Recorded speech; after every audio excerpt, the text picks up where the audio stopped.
Before starting to listen to this book, please subscribe to our channel to support this channel and give the chance to upload more books for bookworms. We're now moving on to the sequel of James Patterson's First to Die following the completion of the first book. Book 2, The Women's Murder Club, Chapter 26. Becky DeGeorge, in the bloom of her first full day as Michael's wife, walked out of the hotel lobby holding her husband's hand. She breathed in the cool night air, the first fresh air she had inhaled all day. In the brief span of their marriage, she and Michael had made love several times and taken 2 steamy showers together. They had poked their heads out for an obligatory but, at last, final brunch with the families. They had begged off the trip to Opus 1, scurried back upstairs, and popped a last bottle of champagne. Michael had put on a sex video, and as they watched the film they played out some unusual and exciting roles. He seemed to have several fantasies about wearing women's clothes. Tomorrow, they'd be off to Mazatlan for Heavenly Week, exploring all those sexy spots on his body she had yet to find. Maybe they'd even come out once or twice to see the dolphins. So far, she decided, things were going very well. Tonight, they were headed to the French Laundry, the finest restaurant in Napo. Everyone said it was the place to eat, and they had booked the reservation almost 6 months in advance. Becky's mouth watered as she dreamed of some fabulous sequence of tastes. Foie gras, wild berry duck, all washed down with an expensive champagne. On the short walk to the car, a black limo pulled up alongside them. The passenger window opened, and a uniformed driver stuck his head out. Mr. and Mrs. DeGeorge. They looked at each other, puzzled, then smiled. "That's us. I'm at your service," the driver announced. "Compliments of the hotel." Becky was ecstatic. "You mean for us?" Once in her job as a legal secretary, at a big closing, she had ridden in a fabulous stretch, but she had been jammed in the back seat with 4 preoccupied lawyers. "Booked and paid for the night," the driver said, and winked. The newlyweds exchanged a bright, exclamatory look. "No one mentioned anything about this," said Michael, who seemed pleased with the notion that he was thought of as a VIP. Becky peeked inside. "Oh, Michael." There were lush leather seats and a polished mahogany bar with crystal glasses. The lights were dimmed to a romantic glow. There was even a bottle of Chardonnay on ice. She thought of pulling up to the most fashionable restaurant in Napa in this wonderful car. "Come on, Michael." She laughed, almost pulling him in. "It'll be a trip. I can be waiting at the restaurant when you come out," the driver said. "And as it happens, you're talking to someone who happens to know the most scenic routes through Napa." She saw Michael's mild hesitation begin to crack. "Don't you want to take your princess in style?" Just as he had when she first smiled his way in the office, just as he had in bed last night. She saw him slowly come around. He was a little cautious sometimes. Accountants often were, but she'd always found ways of loosening him up. "Whatever Becky wants," Michael finally said. Chapter 27. Just Married. Philip Campbell asked, his heart jumping. The bright lights of oncoming cars shot through him like X-rays, exposing innermost desires. 26 hours, 22 minutes, and 45 seconds, Becky chirped. Campbell's heart pounded loudly. She was perfect. They were perfect together, even better than he had hoped. The road was blank and seemed directionless, but he knew where he was going. "Help yourself to a drink. That's a Palmyre in a bucket. Some people think it's the best in the valley." As he drove, the killer's nerves were taut and excited. "What is the worst thing anyone has ever done? Can I do it again? More to the point, can I ever stop doing it?" He glanced back and saw Becky and Michael pouring the Palmyre wine. He heard the clink of raised glasses. Something about years of good luck. With a chill in his heart, he watched them kiss. He hated every smoke, diluted pour in their bodies. "Don't you want to take your princess in style?" He fingered the gun resting in his lap. He was changing murder weapons. After a while, Campbell turned the limo up a steep hill off the main road. "Where are we heading, driver?" The husband's voice came from the back. He glanced in the mirror and smiled confidently at the DeGeorges. I thought I'd take you the scenic way. Best views in the valley, and I'll still have you to the restaurant by 8. We don't want to be late, the groom warned sheepishly. These reservations were harder to get than the damn hotel. Oh, come on, honey, Becky chimed in with perfect timing. Things start to open up just ahead, he told them. Real pretty. In the meantime, relax. Put on some music. I'll show you the best views. Very romantic. He pushed a button, and a thin band of pulsing lights began to shoot around the roof of the back compartment. A soft, romantic light show. Whoa, Becky said as the lights came on. This is so great. I'll put up the privacy screen for the rest of the trip. You're only newlyweds once. Feel free to do whatever. Just look at it as your night. He left the screen slightly open so he could still see and hear them as he drove deeper into the hills. They were nuzzling now, sharing kisses. The groom's hand was moving up Becky's thigh. She pushed her pelvis into him. The road became bumpy, and at intermittent points the rough, split concrete gave way to gravelly dirt. They were climbing. On both sides, the slopes were patterned with grids of darkened vines. Becky's teasing laughter gave way to a steady rhythm of deep-throated sighs. Philip Campbell's breath began to race. Only inches away, he could hear her panting. A warm, velvety sensation began to burn in his thighs, as it had a week ago at the Grand Hyatt. Michael was entering Becky, and she moaned. What is the worst thing? At a clearing, he pulled the car to a stop, turned the headlights off. He took the gun and pulled back the double-clicking action. Then he lowered the privacy screen. In the ambient light, there was Becky, her black cocktail dress pulled up around her waist. Bravo, he exclaimed. They looked up, startled. He saw a flicker of fear in the bride's eyes. She tried to cover herself. Only then did the killer recognize that the warm flood burning his thighs and his knees was his own urine. He emptied the gun into Becky and Michael DeGeorge. Chapter 28. That Sunday morning, I woke for the first time all week with a sense of hopefulness. It's the way I am, or was. It was clear and beautiful outside. The bay was shimmering as if it were thrilled, too, and it was the day of my brunch with Claire. My confession to her. Sunday mornings I had this place I always went to. My favorite place.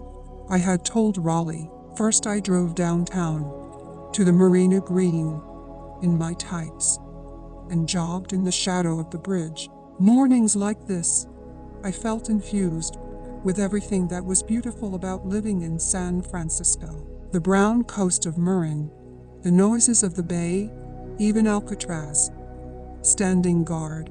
I ran my usual 3+ miles south on the harbor, then up the 212 stone stairs into Fort Mason Park. Even with Neglies I could still do it. This morning it seemed to be letting me free. I jogged past yelping dogs running loose, lovers on a morning walk, gray-clad, bald-headed Chinese men bickering over mahjong, always to the same spot, high on the cliff, looking east over the bay. It was 7:45. No one knew I came here, or why. Like every Sunday, I came upon a small group practicing their Tai Chi. They were mostly Chinese, led as every week by the same old man in a gray knit cap and sweater vest. I hopped to a stop and joined in, as I had every Sunday for the past 10 years, since my mother died. They didn't know me, what I did, who I was. I didn't know them. The old man gave me the same quip. We're coming not, he always did. There's a passage in Thoreau.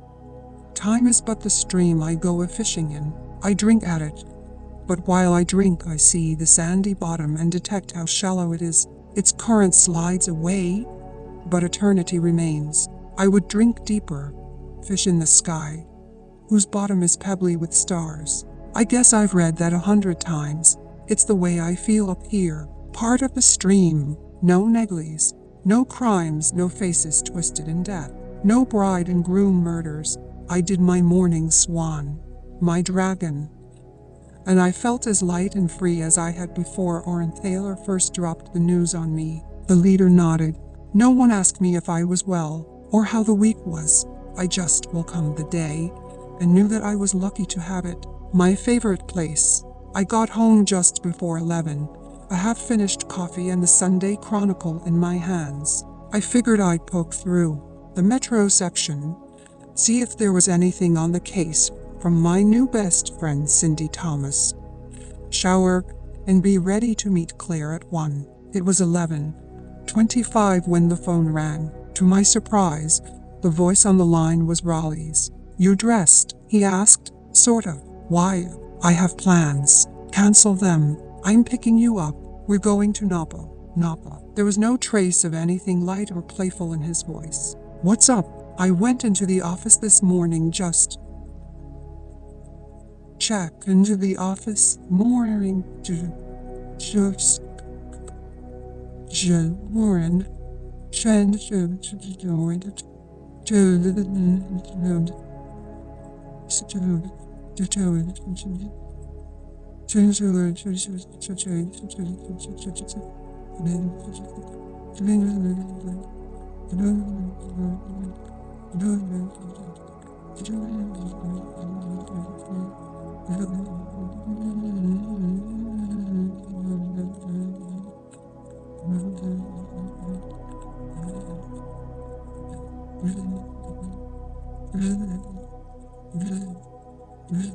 While I was there, someone named Hartwig got transferred from Central Dispatch. He's a lieutenant in Napa. He's got some couple out there who are missing. They are newlyweds on their honeymoon.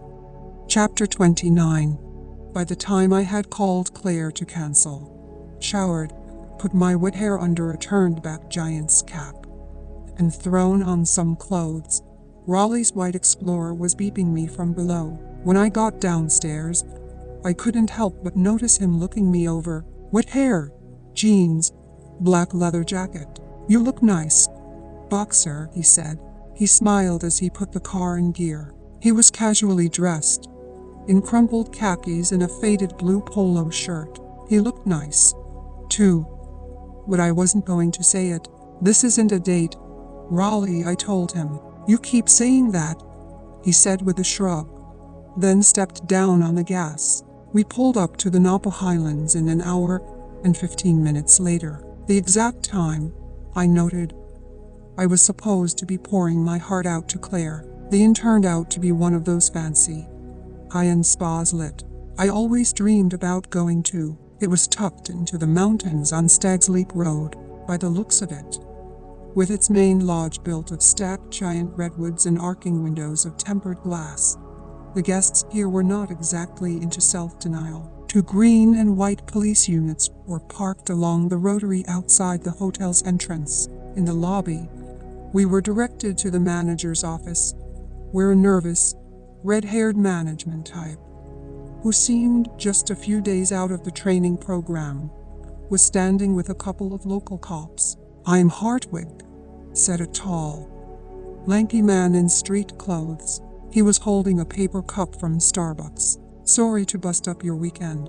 He apologized in a friendly drawl. He passed us a wedding photo of the missing couple. It was enclosed in one of those plexiglass, shaky toys with the Golden Gate Bridge in the foreground. "Party favor," he acknowledged. "Mr. and Mrs.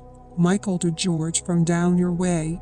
They both worked in the city at a large accounting firm. Married on Friday night. Actually, it was a sweet photo. She bright-eyed with thick brown hair. He ruddy and serious-looking.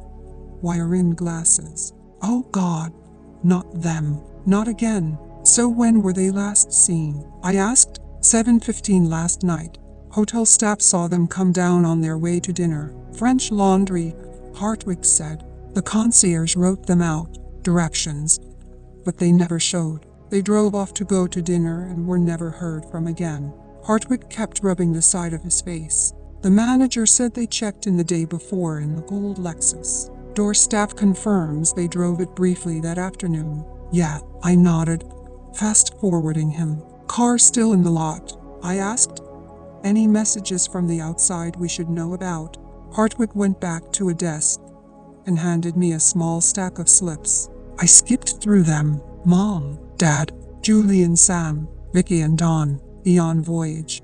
We thoroughly searched the grounds around the property. Then we widen the search. It's sort of like your murders down there. Big wedding, celebration, then poof, they're gone. Sort of like our thing, I said. Except we had bodies. The Napa cop's face tightened. Believe me, I didn't call you guys all the way out here just to help us with the missing persons forms. What makes you so sure? Raleigh asked. 'Cause the concierge did receive one call last night. It was from the restaurant, confirming their reservations. So, Hartwig took a sip of his coffee before he met our eyes. No one at the restaurant ever called them. Chapter 30. The honeymoon couple had received no unusual visitors, scheduled no conflicting side trips. The reservation at the French Laundry had been for just two. What made this all the more grave was that they had missed their scheduled flight to Mexico. While Raleigh poked around outside, I made a quick check of their room. There was this enormous redwood bed neatly turned down, a suitcase laid out, clothes stacked, toiletries, lots of flowers, mostly roses. Maybe Becky DeGeorge had brought them from the reception. There was nothing to indicate that the DeGeorges weren't set to board that plane the next morning. I caught up with Raleigh outside. He was talking with a bellhop, who was apparently the last person who saw the DeGeorges leaving. When it was just the two of us, Raleigh said, "Two of the one, few local guys," and I swept 100 yards into the woods. He shook his head in exasperation. Not even a footprint. I looked around the car, too. It's locked. No blood. No sign of a struggle. But something happens to them out here. Someone accosts them. 20, 30 yards from the hotel. I took a frustrated 360-degree scan of the driveway and the nearby parking lot. A local police cruiser was set up outside the property gate. Not accosts them. Too risky. It's in plain view. Maybe someone picked them up. Reservations were only for two, he countered, and the guy at the front door insists they were headed to their car. Then they vanish. Our attention was diverted by the swoosh of a long black limousine turning into the resort's pebbly driveway. It pulled up under the redwood overhang in front of the entrance. Raleigh and I watched the hotel door open and the doorman emerge rolling a trolley of bags out. The driver of the limo hopped out to open the trunk. It hit us both at the same time. "It's a long shot," said Raleigh, meeting my eyes. Maybe, I agreed, but it would explain how someone gained access without attracting anyone's attention. "I think we should check if any limos have been reported stolen lately in the Bay Area." Another car turned into the driveway, a silver Mazda, and parked near the far end of the circle. To my dismay, a woman in cargo pants and a University of Michigan sweatshirt jumped out. "Raleigh, you said one of your particular skills was containment, didn't you?" He looked at me as if I had asked Dr. Kevorkian. "You're sort of good at mixing chemicals, aren't you?" "Okay," I said, eyeing the approaching figure. "Contain this." Walking up to us was Cindy Thomas. Chapter 31. "Either you've got the sharpest nose for a story I've ever seen," I said to Cindy Thomas angrily, "or I may start to think of you as a murder suspect." This was the second time she had intruded in the middle of a possible crime scene. "Don't tell me I'm stepping on some interoffice romance," she quipped. That made me steaming mad. We had a developing situation here. If it got in the news prematurely, it would hurt any chance the department had to control this case. I could just imagine the nightmare headlines. "Bride and groom killer strikes again," and Roth would be livid. This would be the second time I had failed to control the crime scene with the same reporter. "Who's your friend?" Raleigh asked. "Cindy Thomas," she announced, extending her hand. "And you?" "Cindy's with the Chronicle," I alerted him. Raleigh did a startled double take, left in mid-shake like a fired worker holding the hand of his replacement. "Listen very clearly, MS Thomas," I said firmly. "I don't know if you've been around long enough to develop a sense for how this is supposed to work. But if you're planning on doing anything besides telling me why you're here and then packing up your little reporter's kit and driving away, you're definitely gonna make the department's shit list in a hurry." "Cindy," she reminded me, "but first, the much more interesting question is, Why am I bumping into you out here? Raleigh and I both glared at her with deepening impatience. Answer my question, I pressed. All right, she pursed her lips. You two shooting up here on a Sunday? Captain Raleigh kicking around the woods and the parking lot. You're grilling the hotel staff. Both of you looking stumped. I have to figure it all starts to add up, like the fact that the place hasn't been cordoned off. So no crime's been committed yet, that someone could be missing. Since we all know what you two are working on, it's not a far reach to assume it might be a couple who just got married. Possibly that our bride and groom killer found himself number 2. My eyes were wide, worried. Either that she smiled or I've grossly misjudged things and you guys are just ears in tasting for the department's wine club. You picked up all that from watching us? I asked her. Honestly, she nodded toward the hotel gate. Most of it was from the big-mouth local cop I was yapping with out there. Without meaning to, I started to smile. Seriously? You realize you can't run with anything here? Raleigh said. Another dead bride and groom. Same MO. She snorted with resolve. Then right, I'm going to run with it. I was starting to see the situation going straight downhill. One thing I'd strongly consider would be to get in your car and just drive back into town. Would you say that to Fitzpatrick or Stone? If you went back to town, then I really would owe you one. She smiled thinly. You're kidding, aren't you? Just walk away. Yeah, just walk away. Cindy shook her head. Sorry. 1, I'd probably get fired, and 2, there's just no way I can let this pass. What if I drove back with you? I said. Spur of the moment. What if you can have pretty much what you're looking for, be on the inside, and give me some consideration at the same time? Raleigh's eyes almost bulged out of his head. But I gave him my best let me handle this expression. When this story does break, Cindy insisted, it's gonna be larger than any of us can control, and when it does, it'll be yours. Her eyes narrowed. She was rolling around in her head whether she could trust me. You mean from you, exclusive? I waited for Raleigh to object. To my amazement, he went along. Chief Mercer handling all the releases? Cindy asked. He is, all the public ones.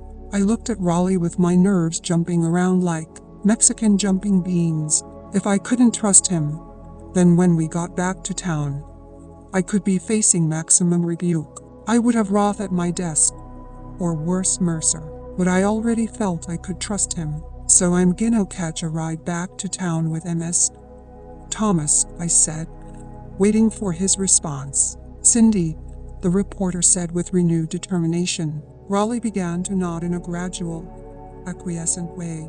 I'll finish up with Hartwig. I'll talk to you soon. MS Thomas. An unexpected pleasure. I shot him a grateful smile. Then I took the reporter by the arm and said, Come on, Cindy. I'm gonna explain the rules along the way. Chapter 32. I don't know why I did it. It was risky and rash. Precisely the opposite of whatever had gotten me as far as I was. Maybe I just wanted to say screw it in the face of authority. To Roth, Mercer, to play things my own way.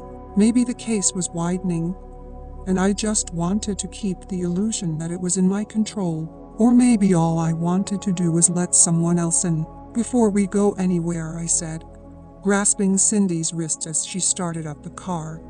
I need to know something. How did you find out about what was going on down here? She took a deep breath. So far, all that's happened is you've pushed me away from the story of my career. Now I have to give up my sources. Anything we do from here on is dependent on it. I'd kind of prefer it if I can keep you guessing, Cindy said. If this is gonna work, it's gotta be based on trust. Then trust goes 2 ways, doesn't it, Inspector? We sat there, baking in the hot Mazda littered with empty fast food drink cups, sort of squaring off. Okay, I finally relented. I gave her what little we knew about why we were in Napa that afternoon. The De Georges missing in action, that they had been married Friday night, the possibility that they were couple number 2. None of this goes to print, I insisted, until we have confirmation. I give you the okay. Her eyes beamed with her suppositions suddenly confirmed. Now it's your turn. There was no press here, even local. How did you get onto this? Cindy put the Mazda in gear. I told you I was from Metro, she said, as the car putted out onto the main road. And I've been fighting to stay on this story. My boss gave me the weekend to come up with something solid on this biggie. You had already brushed me off. Sarked myself down your street since yesterday and waited for something to so I parked to turn I and waited for the board self of your street. Send already bones yesterday and waited some to do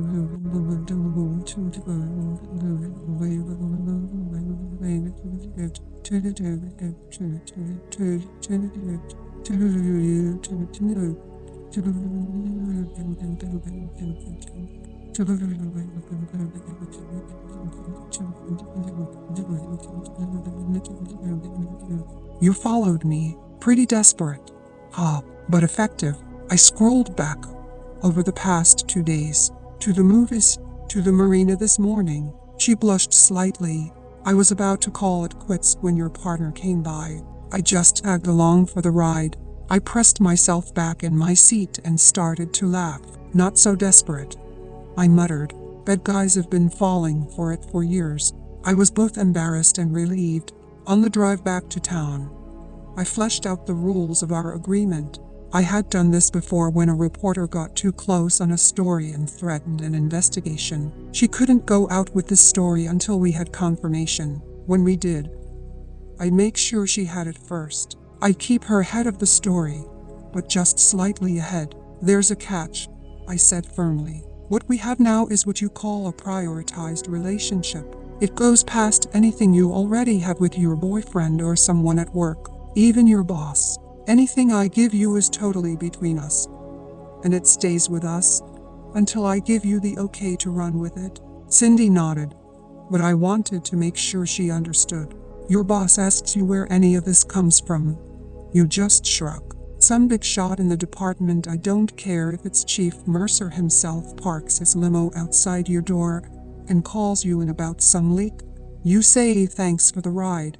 The district attorney's office calls you down to a grand jury, asks you to give up your sources, and a judge slaps you into a cell. You just make sure you bring enough reading material to fill the time. I understand, Cindy said. I could see in her eyes that she did. The rest of the trip we talked about ourselves, our jobs and hobbies, and an unexpected development began to take shape. I started to like Cindy. She asked me how long I'd been a cop, and I took her through more of the story than I had planned to. How my father was one, and how he'd left when I was 13. How I was sociology at SF State. How I wanted to prove I could make a difference in a man's world. How a lot of who I was and what I did was simply trying to prove I belonged. She came back that she was sociology, to Michigan, and before we even hit Marin, we had discovered a few other startling things we had in common. Her younger brother was born on my birthday, October 5. She was also into yoga, and the woman who had first taught me, years before in South San Francisco, was now instructing her in Court Madera. We both liked to read travel books and mystery. Sue Grafton, Patricia Cornwell, Elizabeth George. We loved Gordon's House of Fine Eats. Cindy's father had died early, some 17 years ago, eerily, when she was only 13, too. But the most chilling coincidence, the one that gave me an eerie feeling, was that he died of leukemia, cousin of the same degenerative disease that was coursing through me. I thought of telling her my secret, but I stopped short. That was clear to hear, but as we drew close to the Golden Gate, I had a premonition that I was riding with someone I was meant to be with, and definitely someone I liked to be with. Approaching the city, I called Claire. It was hours after we were supposed to meet, but she still seemed eager to get together, and I had a lot to share. We arranged to keep our date at Susie's, this time for an early dinner instead of a brunch. She pressed me for what I had found during the day. I'll fill you in when I get there, I told her. Then I did the second thing that surprised me that day. I asked Do you mind if I bring a friend? Chapter 33. Cindy and I were already into our second margarita by the time Claire walked in. From 10 feet away, her smile seemed to brighten the entire room. I stood up and gave her a big hug. Couldn't wait for the old mom, she said, eyeing the array of empty glasses. It's been a long day, I explained. Say hey to Cindy. Pleasure, said Claire brightly, grasping Cindy's hand. Though the date had been planned for just her and me, Claire was one of those people who rolled easily with whatever came up. Lindsay's been telling me all about you, Cindy said over the din. Most of it's true, unless she's been saying I'm some kind of crackerjack forensic pathologist, Claire said, grinning. Actually, all she's been saying is that you're a real good friend. Susie's was a bright, festive cafe with faux painted walls and pretty good Caribbean food. They played a little reggae, a little jazz. It was a place where you could kick back, talk, shout, even shoot a rack of pool. Our regular waitress, Loretta, came up and we swayed Claire into a margarita for herself and ordered another round of spicy jerked wings. Tell me about Reggie's graduation, said. Claire stole a wing from our bowl and wistfully shook her head. It's nice to know after all those years of school, they can actually say a few words that aren't fat or it's the bomb. They look like a bunch of street-strutting kids auditioning for the Grammys, but the principal swears they'll come out of it eventually. If they don't, there's always the academy. I grinned, feeling lightheaded. Claire smiled. I'm glad to see you looking up. When we spoke the other day, it sounded like Cheery was pressing those big, ugly shoes of his all over your toes. Cheery? Asked Cindy. My boss. We call him Cheery cause he inspires us with his humanistic concern for those entrusted to his command. Oh, I thought you were talking about my city editor. Cindy snickered. The guy's only truly happy when he can threaten someone with their benefits. He has no clue how demeaning and condescending he is. Cindy's with the Chronicle, I said to Claire, seeing her react with surprise. There was an undeclared no-fly zone between the force and the press. To cross it as a reporter, you had to earn your place. Writing your memoirs, child, Claire asked me with a guarded smile. Maybe, the short version, but with lots to tell. Claire's margarita arrived, and we raised our glasses. To the powers that be, I toasted. Cindy laughed. Powers that be full of shit. Powers that be pompous jerks. Powers that be trying to keep you down. Claire yelped in approval, and we all clinked glasses as if we were old friends. You know, when I first came to the paper, Cindy said, nibbling a wing, one of the senior guys told me it was this particular editor's birthday, so I email him this happy birthday message. I figure, him being my boss and all, it's a way to break the ice, maybe get a smile out of him. Later that day, the jerk calls me in. He's all polite and smiley. He's got bushy eyebrows as big as squirrels' tails. He nods me into the seat across from him. I'm thinking, hey, the guy's human like everybody else. Claire smiled, enthusiastically. I drained the last of my second drink. So then the bastard narrows his eyes and says, Thomas, in the next hour and a half, I have 60 reporters trying to take everything that doesn't make sense in this fucking world and somehow cram it into 40 pages. But it's reassuring to know that while everyone else is madly rushing against the clock, you've got the time to paste a happy little smiley face on my day.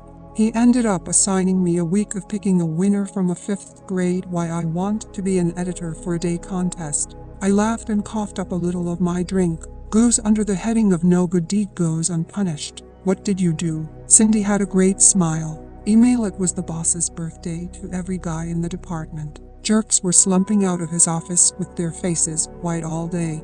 Loretta came around again, and we ordered meals. Chicken and a hot sauce, fajitas, and a large salad to share. 3 Dos Equis to go with them. We poured this lethal Jamaican hot sauce, toasty lady, on our wings and watched Cindy's eyes glaze over from the first fiery blast. Rite of initiation. I grinned.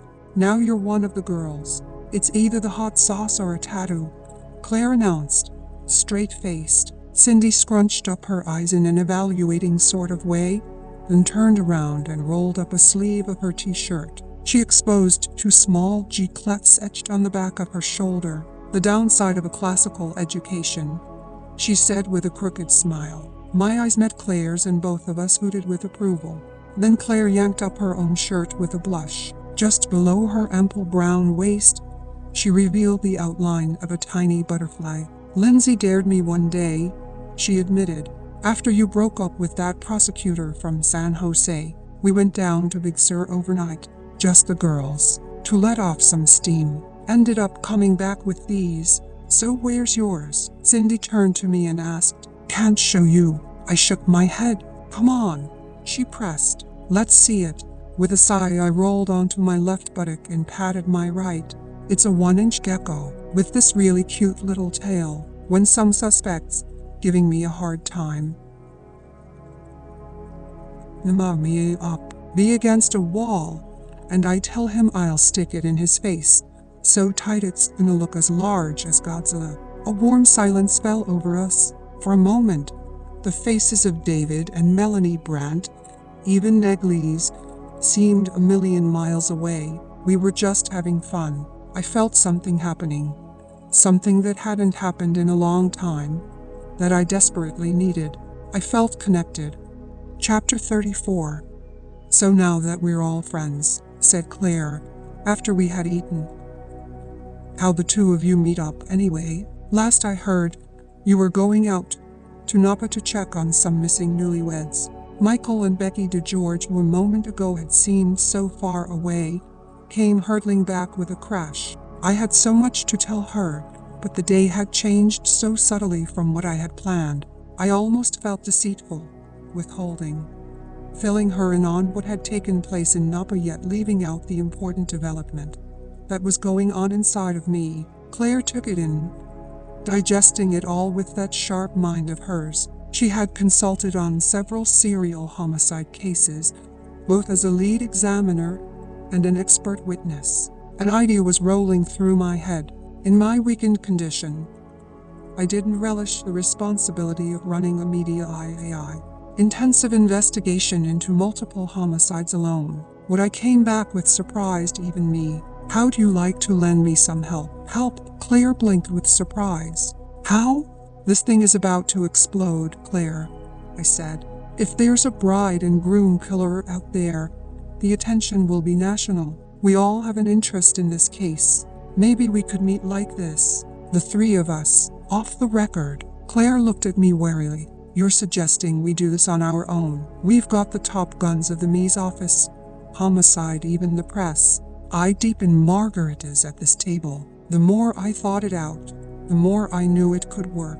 We could reassemble whatever clues came out of the official investigation, share what we had, cut through the political cover-urs and the bureaucracy. 3 women who would get a kick out of showing up the male orthodoxy. More important, we shared a heartfelt empathy for the victims. Suddenly, the idea seemed lit with brilliance. Claire shook her head in an incredulous way. "Come on," I pressed. "You don't think it would work? You don't think we'd be good at this?" "That's not it at all," she replied. "It's that I've known you for 10 years, and never once, on anything, have I ever heard you ask for help." "Then surprise," I said, looking straight into her eyes. "'Cause I'm asking now." I tried to let her see that something was troubling me, something maybe larger than the case, that I wasn't sure I could handle it, that I could use the help, that there was more to it. Claire gradually broke into the slimmest acquiescent grin. "In Margaret Veritas, I'm in." I beamed back, grateful, then turned to Cindy. "How about you? You in?" she stammered. I have no idea what Sid Glass would say, but fuck him. "I'm in." We clinked glasses. The Women's Murder Club was born. Chapter 35. The next morning, I arrived at the office straight from an 8 o'clock transfusion, feeling lightheaded, slightly woozy. First thing I did was scan the Morning Chronicle. To my relief, there was nothing on the front page about anything relating to the disappearance in Napa. Cindy had kept her word. I noticed Raleigh coming out of Roth's office, His sleeves were rolled up, exposing his thick forearms. He gave me a guarded smile, one that told me of his discomfort at my cutting a deal yesterday with Cindy. With a flick of his blue eyes, he motioned me outside to the corridor. "We have to talk," he said, as we huddled near the staircase. "Listen, Raleigh," I said, "I'm really sorry about yesterday. I thought it would buy us some time." His dark eyes smoldered. "Maybe you should tell me why she was worth compromising control of this case." "First to die," I shrugged. "You see anything about Napa in the papers this morning? You countermanded a direct order from the chief of police. If that doesn't leave you in a hole, it sure digs one for me. So you'd rather be digging out of a story in the Chronicle about a serial killer?" He backed against the wall. "That's Mercer's call." A policeman I knew skipped up the stairs past us, grunting hello. I barely nodded back. "Okay," I said. "So how do you want to play it? You want to go in and spill my guts to Sam Roth?" "I will." He hesitated. I could see he was torn, flicking through the consequences. After what seemed like a minute, he shook his head. "What's the point now?" I felt a wave of relief. I touched his arm and smiled at him for a couple of long beats. "Thanks, Lindsay," he added. I checked with the State Highway Patrol. No record of any limos reported stolen in the past week. That news, the dead end that it represented, discouraged me. A voice shouted out from the squad room. "Boxer out there." "I'm here," I hollered back. It was Paul Chin, one of the bright, efficient junior grades assigned to our team. "There's a Lieutenant Frank Hartwig on the line. Says you know him." I ran back and grabbed the phone on our civilian clerk's desk. "This is Lindsay Boxer. We found them, Inspector," Hartwig said. Chapter 36. Caretaker discovered them. Hartwig muttered with a grim shake of his head. We were walking up a dirt path leading to a small Napa winery. "I hope you're ready for this. It's the worst thing I've ever seen." They were killed making love. Raleigh and I had rushed up to St. Helena, turning east off 29, the Wine Road, onto Hawk Crest Road until it wound high into the mountains, no longer paved. We had finally come upon an obscure wooden sign. "Sparrow Ridge. Caretaker comes up here twice a week. Found them at 7 this morning. The place is no longer in regular use," Hartwig continued. I could tell he was nervous, shook up.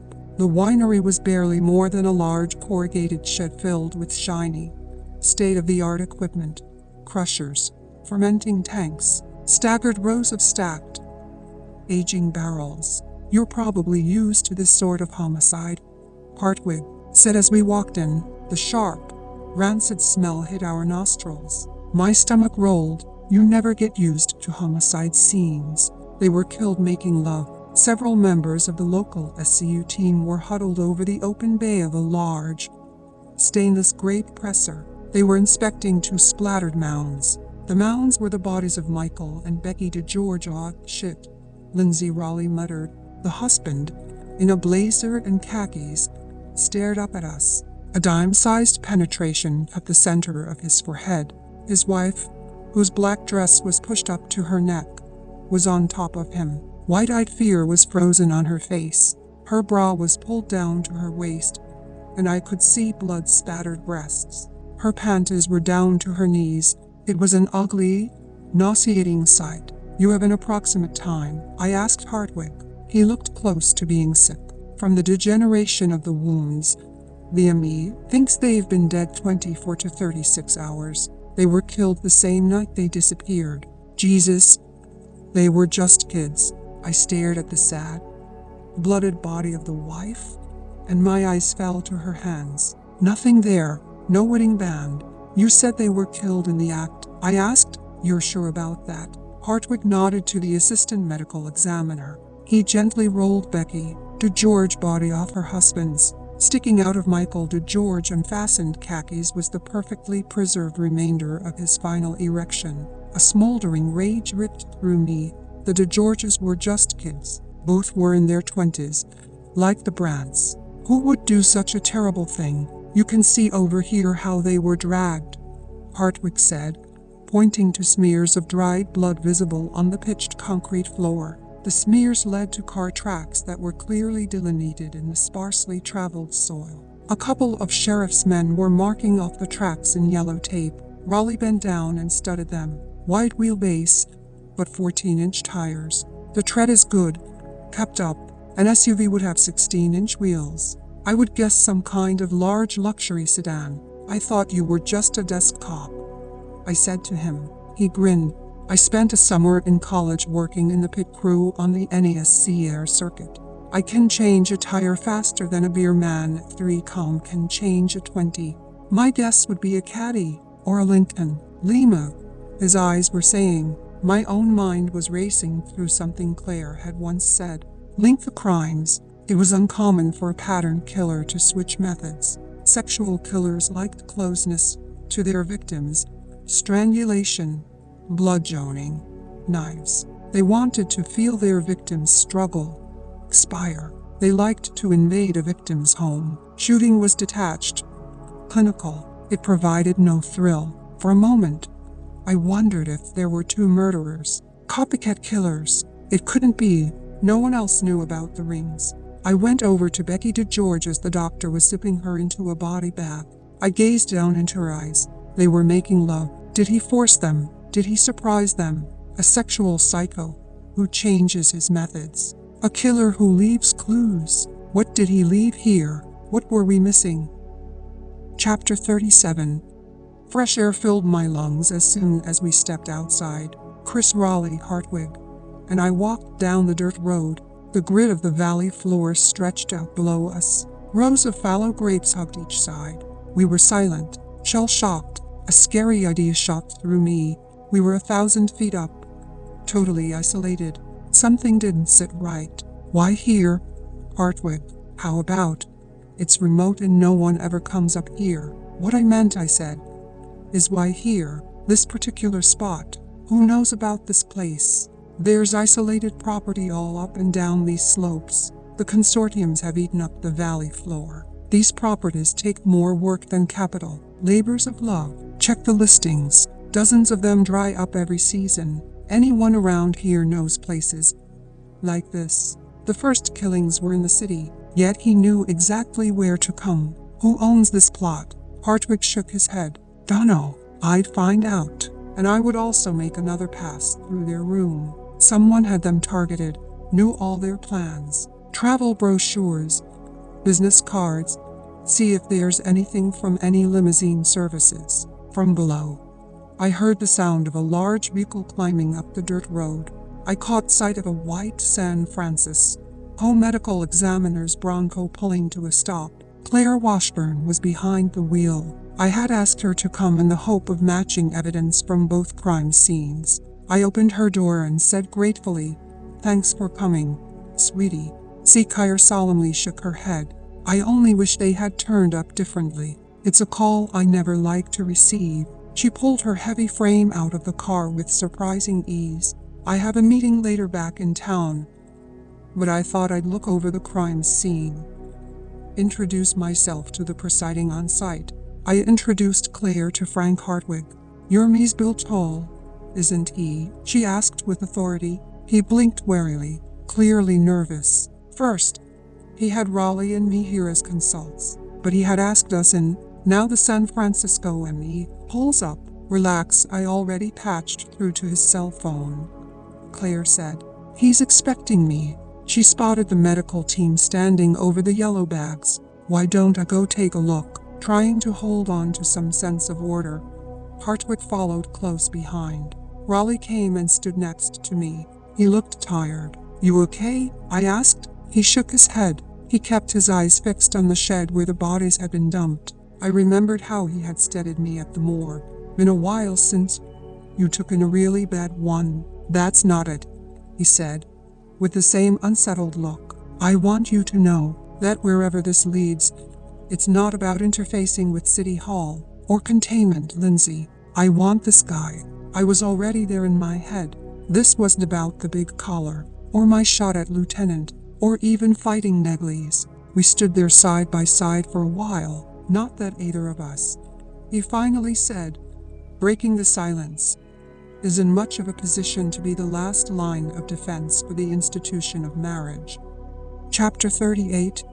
Philip Campbell had driven since the first light of dawn, setting out in the bulky rented stretch limo. He was nervous, wired, and he absolutely loved it.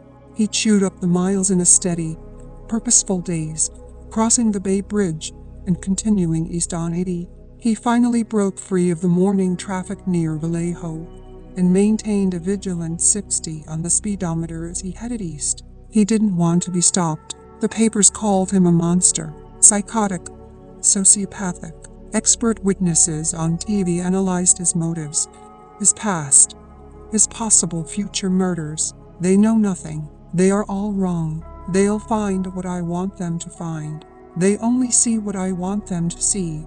From the Nevada border it was a short down into Reno, which he considered a vulgar, aging cowboy town. He stayed on the highway, avoiding the strip. Wide, stucco-lined boulevards of gas stations, gun dealerships, pawn shops. You could get anything here without a lot of questions. It was the place to come to buy a gun, or unload a car, or both. Out by the convention center, he turned into Lumpy's. He pulled the car up to an open area in the lot, opened the glove compartment, recovered the folded paperwork, breathed a sigh of relief. The limo was perfectly clean, spotless. There were no ghosts whispering. All day yesterday, he had cleaned and polished, scrubbing out the bloodstains until the last trace of evidence was gone. Now the car was silent, as unconfiding as the day he had picked it up. He breathed easier. It was as if Michael and Becky DeGeorge had never existed. In minutes he had paid for the car and called a cab to take him to the airport. At the airport, he checked in, looked through a San Francisco paper at a newsstand. Nothing about Becky and Michael. He made his way to the gate. He bought a bottle of Fruitopia apricot drink and a vegetarian wrap at a fast food counter. He checked in at gate 31, Reno Air to San Francisco. He took a seat and started eating his lunch. An attractive young woman sat next to him. Blonde hair, tight ass, just tawdry looking enough to attract his eye. She wore a gold chain around her neck with her name on it in script, Brandy, a tiny diamond ring. He smiled a quick, inadvertent greeting. She pulled out a Kipling knapsack, took a swig from a plastic water bottle, and took out a paperback, Memoirs of a Geisha. It interested him that, of all things, she was reading about a woman in bondage. These were signs. Good book. He smiled her way. That's what everyone says, she replied. I'm just starting. He leaned over and breathed in the cheap, citrusy scent of her perfume. Hard to believe, he went on. It was written by a man. I'll let you know. She flipped a few pages, then added, my fiancé gave it to me. Philip Campbell felt the short, thin hairs on his arms stand up. His heart began to throb. He ran a tremulous finger along the edge of his goatee. Oh, when's the big day? Chapter 39. Raleigh drove back to town in our car. I hung around and caught a ride with Claire. I needed to tell her what was going on with me. Claire and I have been best friends for years. We talk at least once every day. I knew why I was having trouble telling her about my illness. I didn't want to hurt her, or to burden her with my problems. I loved her so much. As the Mies van bumped down the mountain road, I asked if she had been able to pick up anything at the murder scene. There was definitely sexual activity going on before they were killed, she replied confidently. I could see labial distension around the vagina, secretions on her thighs. This is guesswork. I only had a few minutes, but I think the husband was shot first. Lindsay, the one clean wound to the head suggests. He was dispatched without resistance. Head-on. Wounds on Rebecca indicate something else. She was shot from the rear, through the shoulder blades, the neck, from a distance, I would estimate, of no more than 3 to 5 feet. If the semen matches up and they were in the act when it took place, it suggests that she was on top. That would mean someone had to get in fairly close, unobserved, while they were at it. Come up at them from behind her. Since you said they didn't use their own car that night, they were obviously on their way somewhere. I think it's consistent with your theory that they were in some kind of vehicle when this took place. The killer in the front seat, so why not a limousine? That's all. I shook my head and smiled at Claire. Like I said, I only had a few minutes. Anyway, it was your theory. If it ends up proving out, all I did was connect the dots. We drove on a bit. I was still fumbling for the right words. Claire asked, "So is the new partner?" I gave her an affirming nod. Turns out he's okay. He's backed me up with Roth and Mercer. And you were so sure he was only a watchdog from the mayor's office. So I was wrong. Wouldn't be the first time you ended up wrong about a guy, Claire said. I wrinkled my face in pretended offense and ignored her grin. Anyway, watchdog or not, Claire continued, he's a damn sight better to look at than Jacoby. Smarter, too. When we drove up to Napa yesterday, I flipped on the stereo in his Explorer. A tape of the shipping news came on, so Claire went on with a look of inquisitiveness. Anything going on? You mean other than 4 innocent people being killed? I mean with Chris Raleigh, Lindsay. He's working out of the mayor's office. He's a hunk. And your social calendar isn't exactly Gwyneth Paltrow's. You can tell me he's not your type. We've been wrapped up in the case, Claire. Yeah, she chortled. He's not married. Right. Come on, Claire, I pleaded. I'm just not ready. As Claire winked, I found myself imagining something going on with Raleigh. If I had driven back with him from Napa, instead of Cindy, if I had asked him up, it being nothing but a lonely Sunday, thrown together something out of the fridge, shared a beer on the terrace as the sun melted into the bay. In my mind, I caught him checking me over again. You look nice, Boxer. He had noticed. Truth was, I had noticed things about him, too. Patient, sensitive eyes. Even finished the shipping news. It wouldn't be so hard, even as I sat there pretending I could fall in love with someone. The daydream crashed. Life was slowly leaking out of me. Something with Raleigh or anyone just wasn't a possibility now. I glanced over at Claire, who was pulling the car onto 101.1, took a deep breath. You ever hear of something called negligoplastic anemia? I asked. Chapter 40. It came out of the blue so unexpectedly that it didn't really dawn on Claire what I had just said. She answered as if she were fielding a medical question in her lab. Blood disorder. Pretty rare, serious. The body stops producing erythrocytes, red blood cells, I said. Claire glanced at me. Why? It's not Kat, referring to my sister. I shook my head. I sat rigid and stared straight ahead.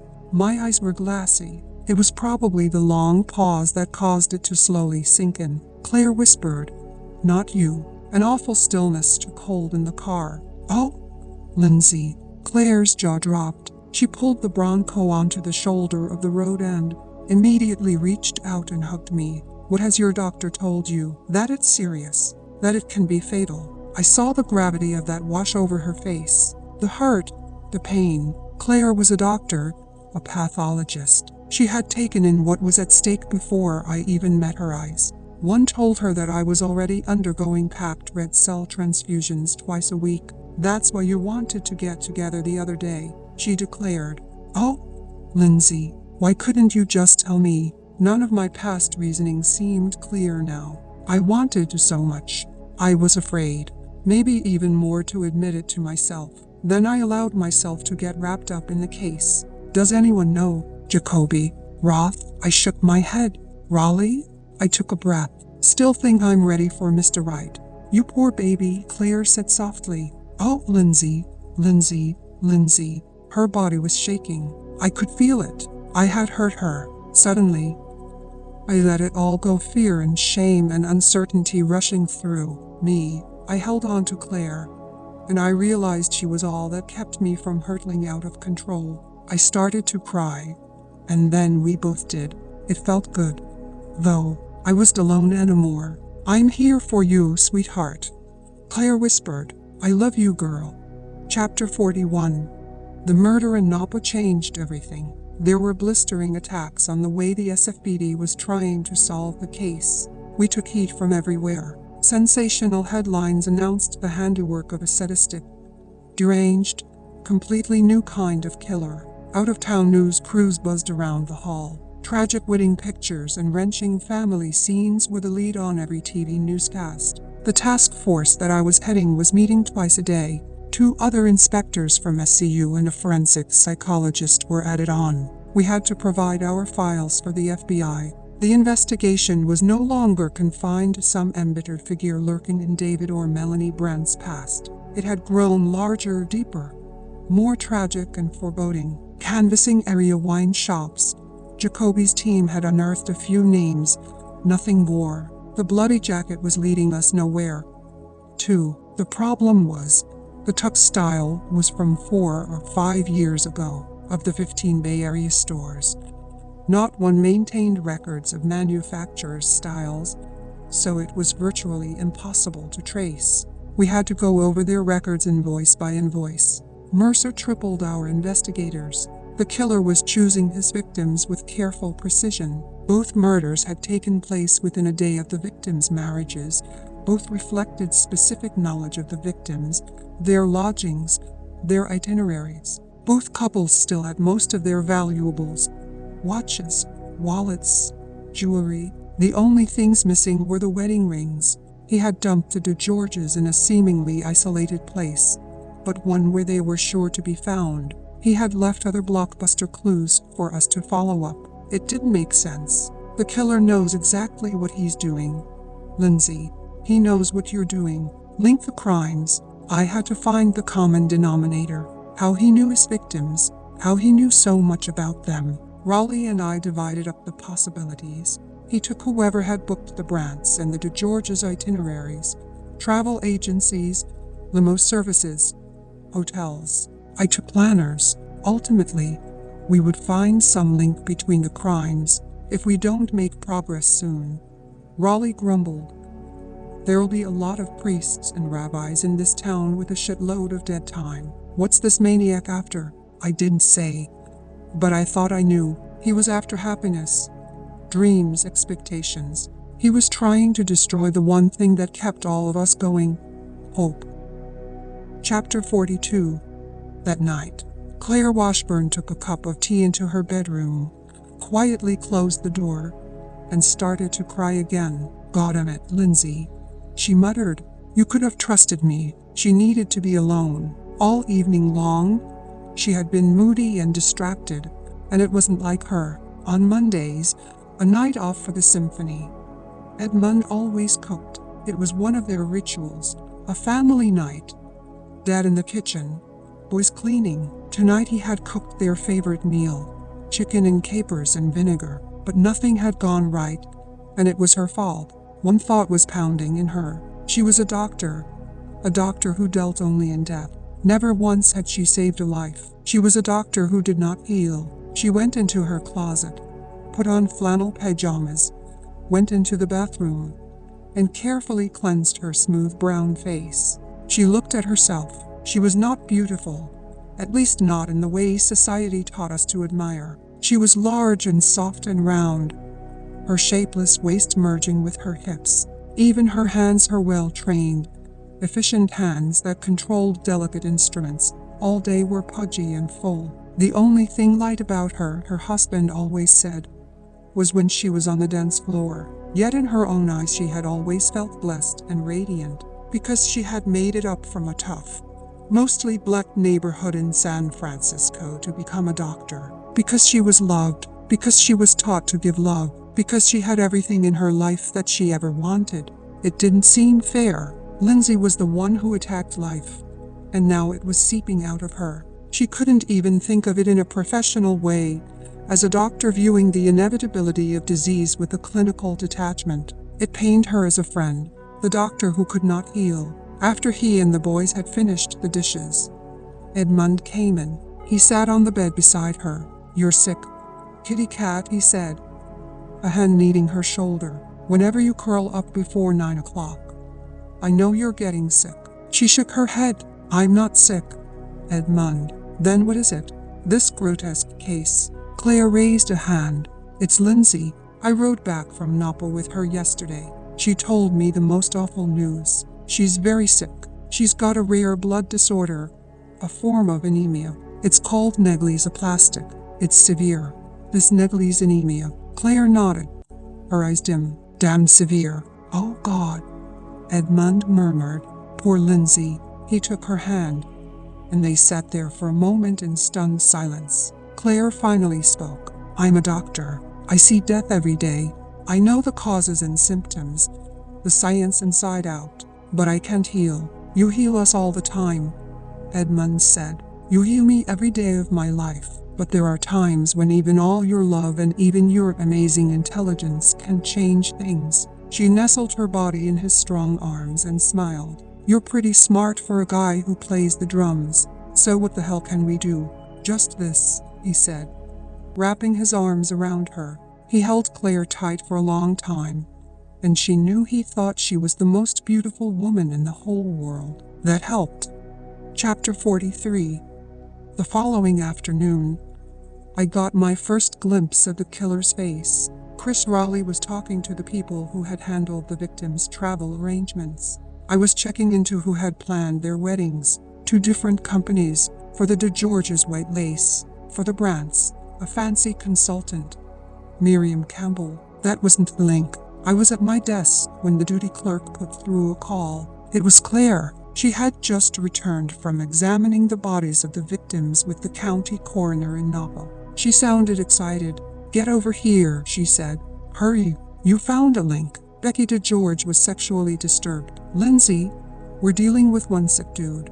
They were definitely in the act when they were killed. Claire told me minutes later when I met her in the lab. Semen traces found in Rebecca DeGeorge matched those I scraped off her husband, and the angle of the wounds confirmed what I suspected. She was shot from behind.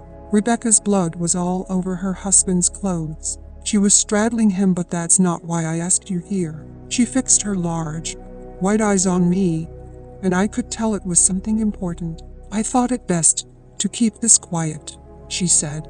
Only the local ME, and I know what, Claire? Tell me, for God's sake. In the lab, I spotted a microscope on a counter in one of those airtight Petri dishes I remembered from high school biology. As with the first victims, she said excitedly, there was additional sexual disturbance of the corpse. Only this time, it wasn't so obvious. The labia was normal, what you would assume post-intercourse, and there were no internal abrasions like with the first bride. Toll missed it, but I was looking for signs of additional abuse, and there it was, inside the vagina, sort of shouting, "Come and get me, Claire." She picked up the Petri dish and a tweezer, and gently removed the top. Her eyes lit up with importance. Out of the clear dish she lifted out a single, half-inch red hair. It's not the husband's. Claire shook her head. Look for yourself. She flicked on the microscope. I leaned in, and against a brilliant white background of the lens, I saw 2 hairs, one thin, shiny, black-brown, the other short, curly, sickle-shaped. You're looking at 2 sections from Michael DeGeorge, she explained. The long one's from his head. The other is genital. Then she placed the hair from the Petri dish on another slide and inserted it in the microscope lens bay, side by side with the others. My pulse was starting to race. I thought I knew where she was going with this. The new hair was reddish-brown in hue and twice the thickness of either of DeGeorge. It had tiny filaments twisted around the cortex. It clearly belonged to someone else. It's neither cranial nor pubic. It's from a beard, Claire announced, leaning over me. I pulled back from the scope and looked at her, shocked. The killer's facial hair had turned up in Becky DeGeorge's vagina. Post-mortem, she said, to drive it home. Chapter 44. As Claire said, we were piecing our killer together step by step. His height, his face, his fetishes, the way he murdered. Now I had to figure out how he was tracking his victims. Raleigh and I were going full force on the travel and wedding planner thing. We had 15 detectives out there following up leads.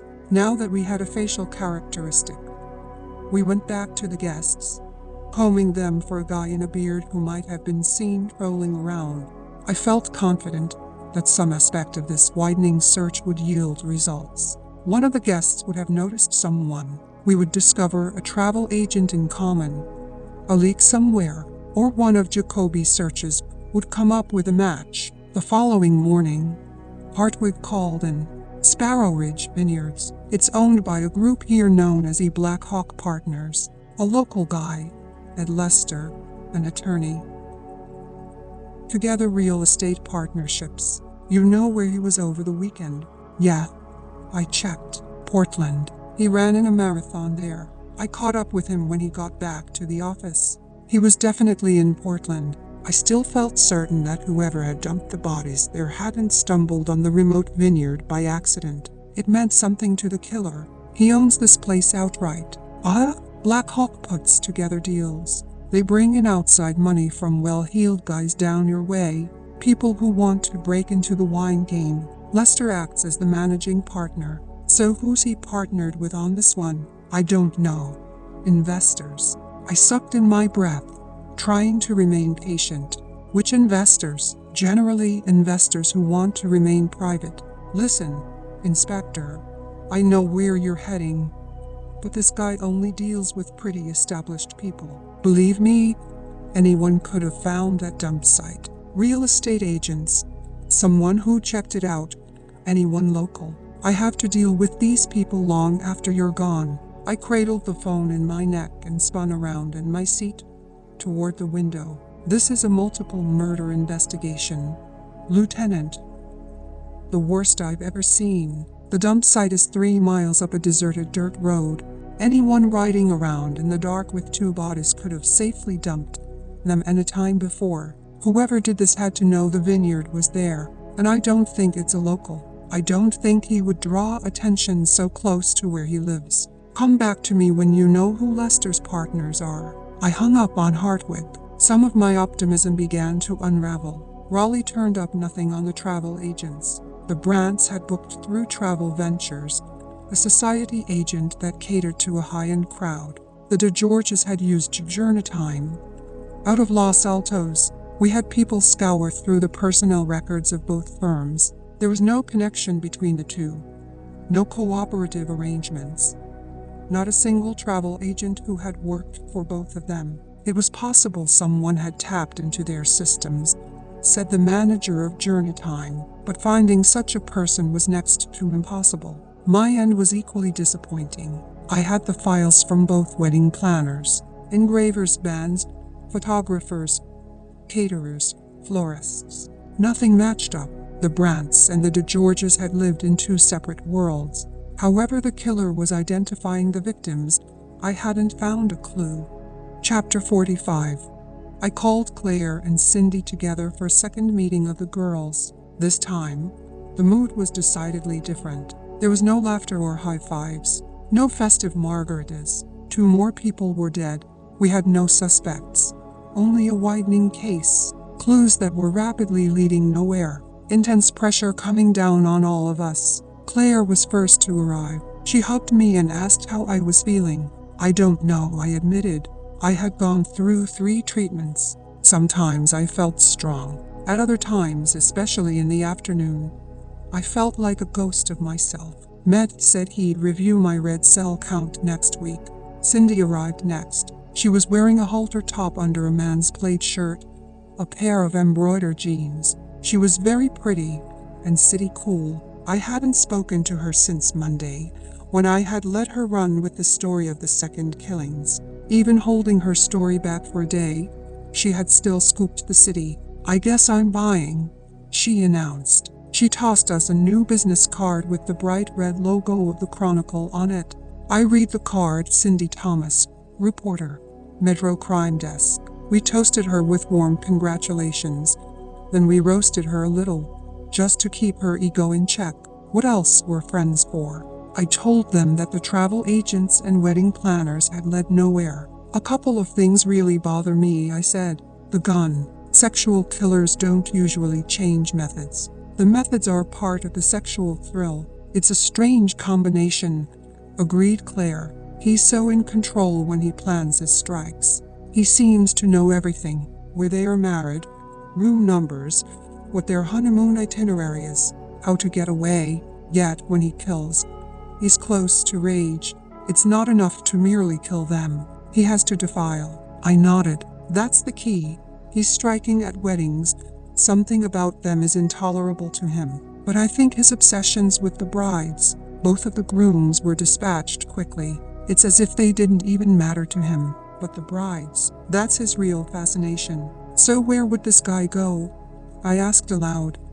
To scout potential victims. If you wanted to kill brides, where would you check them out? They had to choose a ring, suggested Claire. A jeweler, or City Hall, said Cindy. They'd need a license. I looked at her and chuckled. It would sure fit if a government employee was behind this. Postal employee. Claire and Cindy spoke simultaneously. Photographers, said Claire. I could see a twisted bastard hiding behind the lens. They were all good possibilities. It only required time and manpower to check them out before the killer struck again. This bride business isn't exactly my expertise, I said to Claire. That's why you're here. What happened to all that 3 sharp cookies crap? She laughed, and the part about my being a top-notch ME. There was a ripple of frustrated laughter around the table. We all took another sip of beer. This was good. No men allowed. Where's the goddamn link? I asked. He wants us to find it. That's why he's leaving clues. He wants us to uncover the link.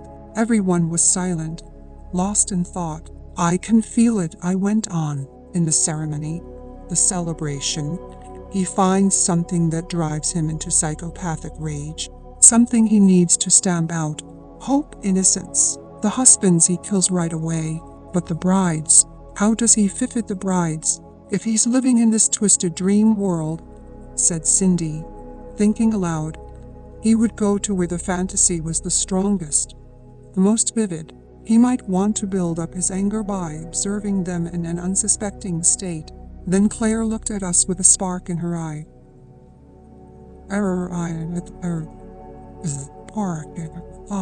I was thinking, I'd go where they bought their wedding dresses.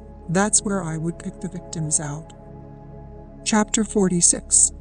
When I got to work the following morning, there was a fax from Hartwig listing the partners at Sparrow Ridge. I gave them to Jacoby to check. Then I called my contacts at both wedding planners, White Lace and Miriam Campbell. I wasn't expecting much. So far, everything had come back empty. To my shock, both planners confirmed it. Melanie Brandt and Becky DeGeorge had bought their dresses at the same place, the bridal boutique at Saks. It was the first tangible link between the two cases. It could lead to nothing, but I felt in my bones it had the real, promising sensation of something good. I was at Saks by the time the store opened at 10. The bridal boutique was on the 3rd floor, tucked away in a corner next to gifts and fine china. I caught Marianne Perkins as she was arriving for the day, a cup of steaming coffee in her hand. The department man on 158-ager was a stylish, affable woman of about 50, just the type who would work with brides for 20 years. She had someone cover for her and sat down with me in a cluttered back room filled with magazine photos of brides. I was devastated when I heard it, she said. She shook her head ashen-faced. Melanie was just here 2 weeks ago. She stared at me glassily. She was so beautiful. My brides are like my children, Inspector. I feel as if I've lost one of my own. One, I fixed on her eyes. You haven't heard. Heard what?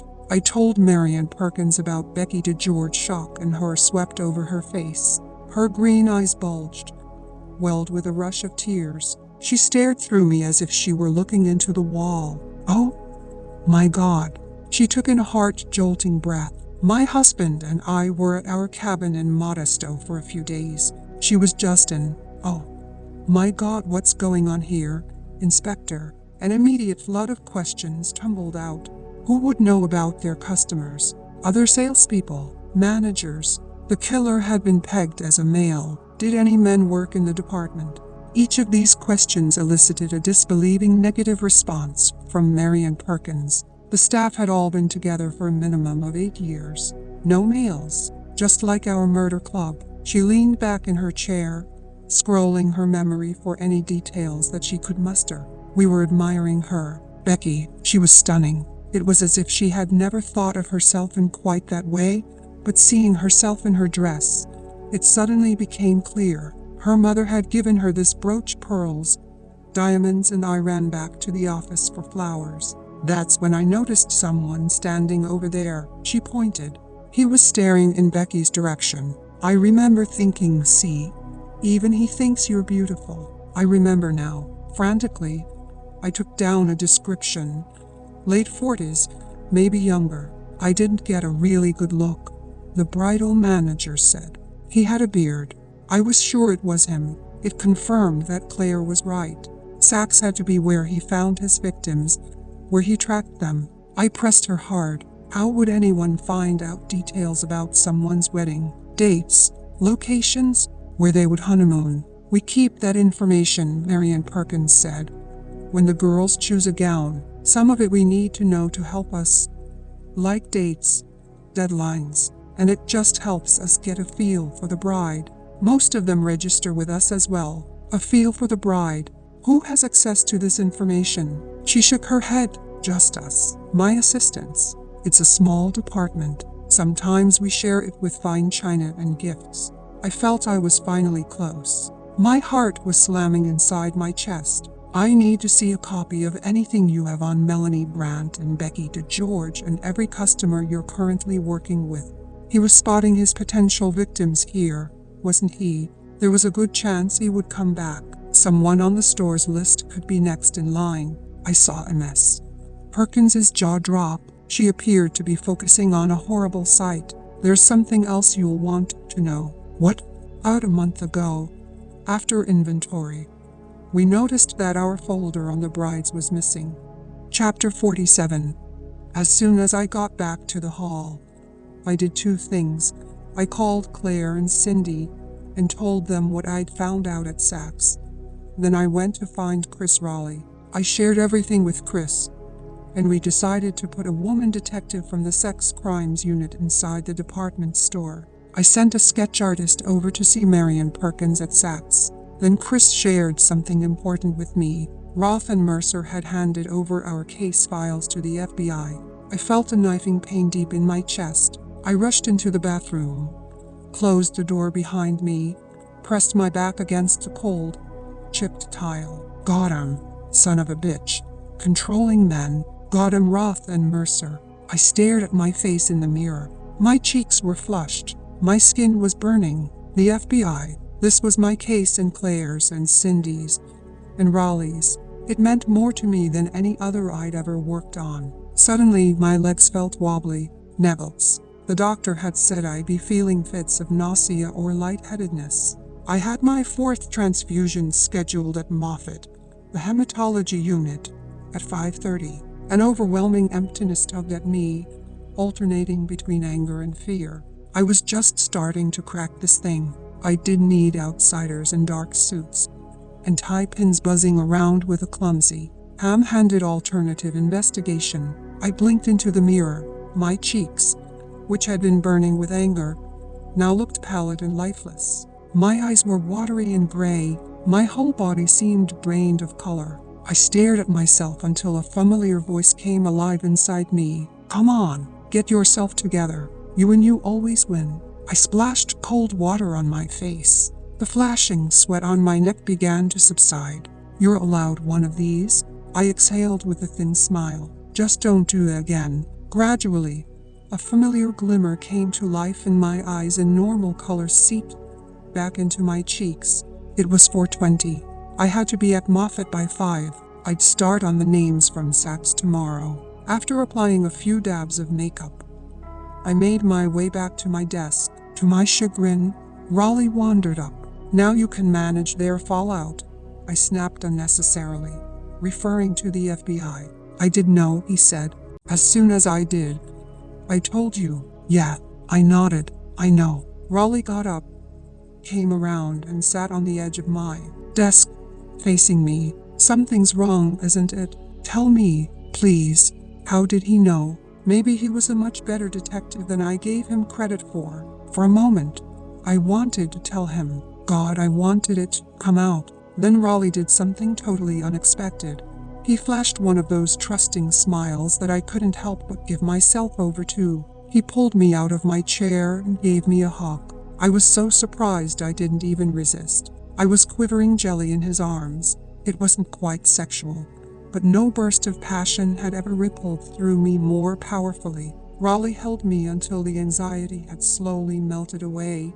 Right there, in the fucking squad room. I didn't know what to do, but I didn't want to pull back, or have him let me go. I could write you up for this, I finally mumbled into his shoulder. He didn't move. You want a pen? Slowly, I pulled myself away.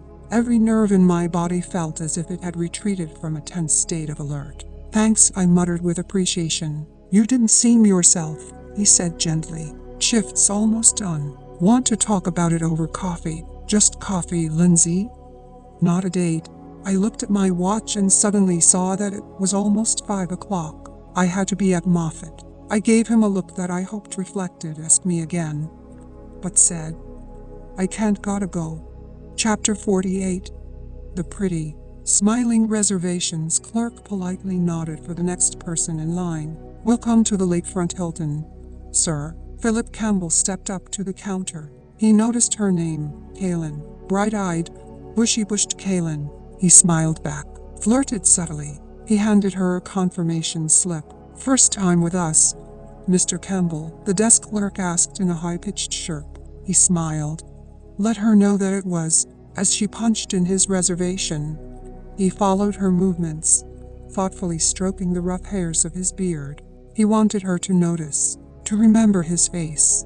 Maybe something he said. One day, when some diligent FBI agent came by with a drawing or photograph, he wanted this chirpy little squirrel to think back and recall this moment in a close and chilling way. He wanted her to remember everything, as he had with the saleswoman in the bridal boutique at Saks.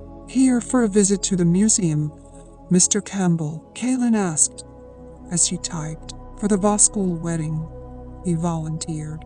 Everyone's saying that. She smiled. He followed the click of her peach-colored nails against the keys as she typed. I've got you a deluxe room with a beautiful view, she said, handing him a key. She smiled. Enjoy the wedding, and have a nice day. I will, Campbell said pleasantly. Before he turned away, he caught her eye and said, Speaking of weddings, I like your ring. Upstairs, he pulled the curtains aside and, as promised, before him was a sweeping view of Cleveland, Ohio. Chapter 49. I saw him, that bastard. What was he doing here, in a large, fast-moving crowd, on Lower Market? Just a quick movement in the throng fighting its way toward the ferry. My blood froze with the sight of him. He was wearing an open blue shirt, brown corduroy jacket. He looked like some college professor.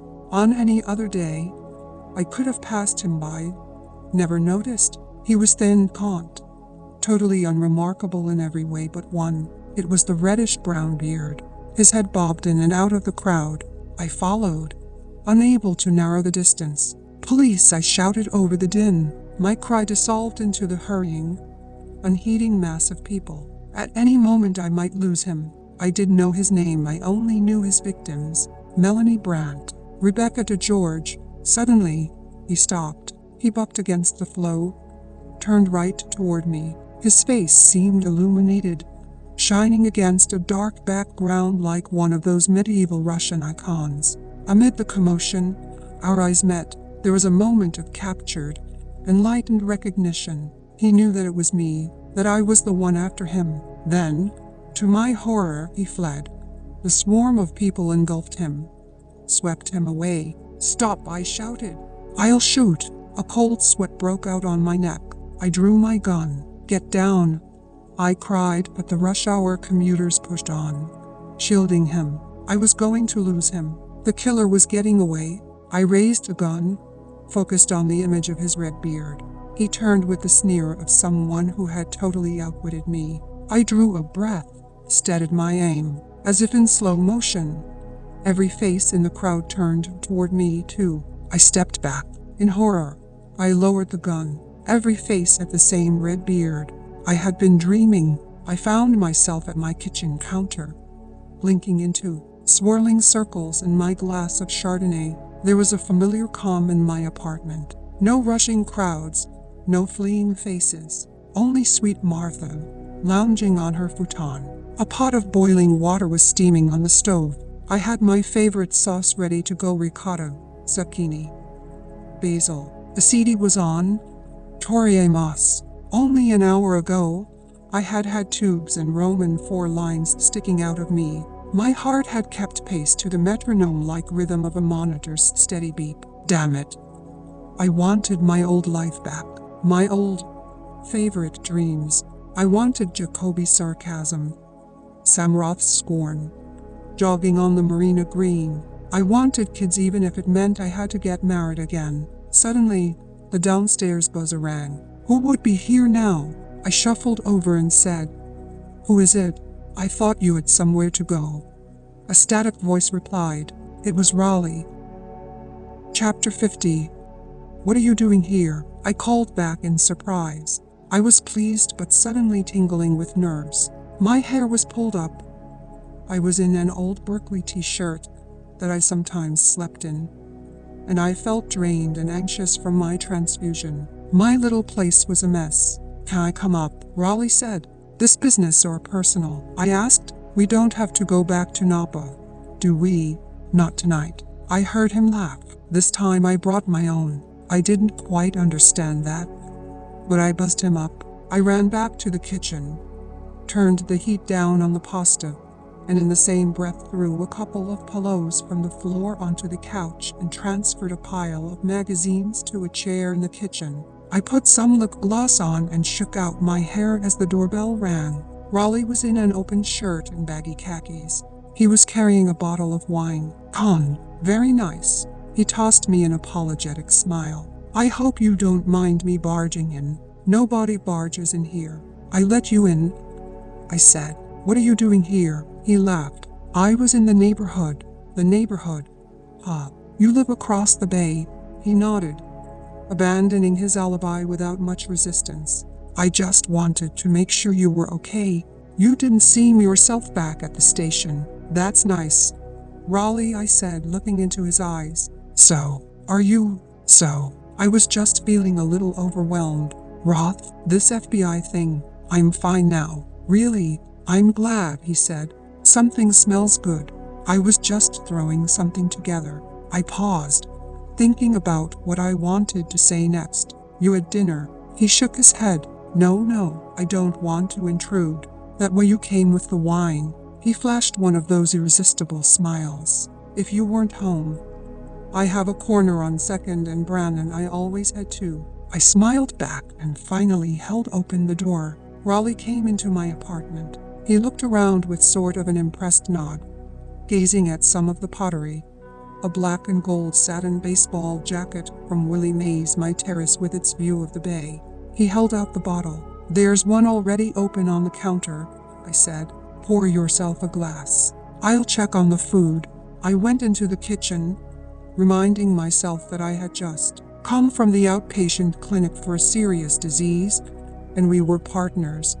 Anyway, with an irrepressible flicker of excitement, I took out an extra play setting. Number 24, Giants. He called to me. This warm-up jacket is the real thing. Willie Mays. My father gave it to me for my 10th birthday. He wanted a boy. I kept it all these years. He came into the kitchen, spun a stool around at the counter. While I stirred the penny, he poured himself a glass of wine. You always cook for yourself like this. Old habit, I said. Growing up, my mother worked late. I had a sister 6 years younger. Sometimes my mother didn't get home till 8. From the time I can remember, I had to make dinner. Where was your dad? Left us, I said, whipping together some mustard, grapeseed oil, balsamic vinegar, and lemon into a vinaigrette for the salad. When I was 13. So your mother brought you up, you could say. Sometimes I feel like I brought myself up. Until you got married. Yeah. Then I sort of brought him up.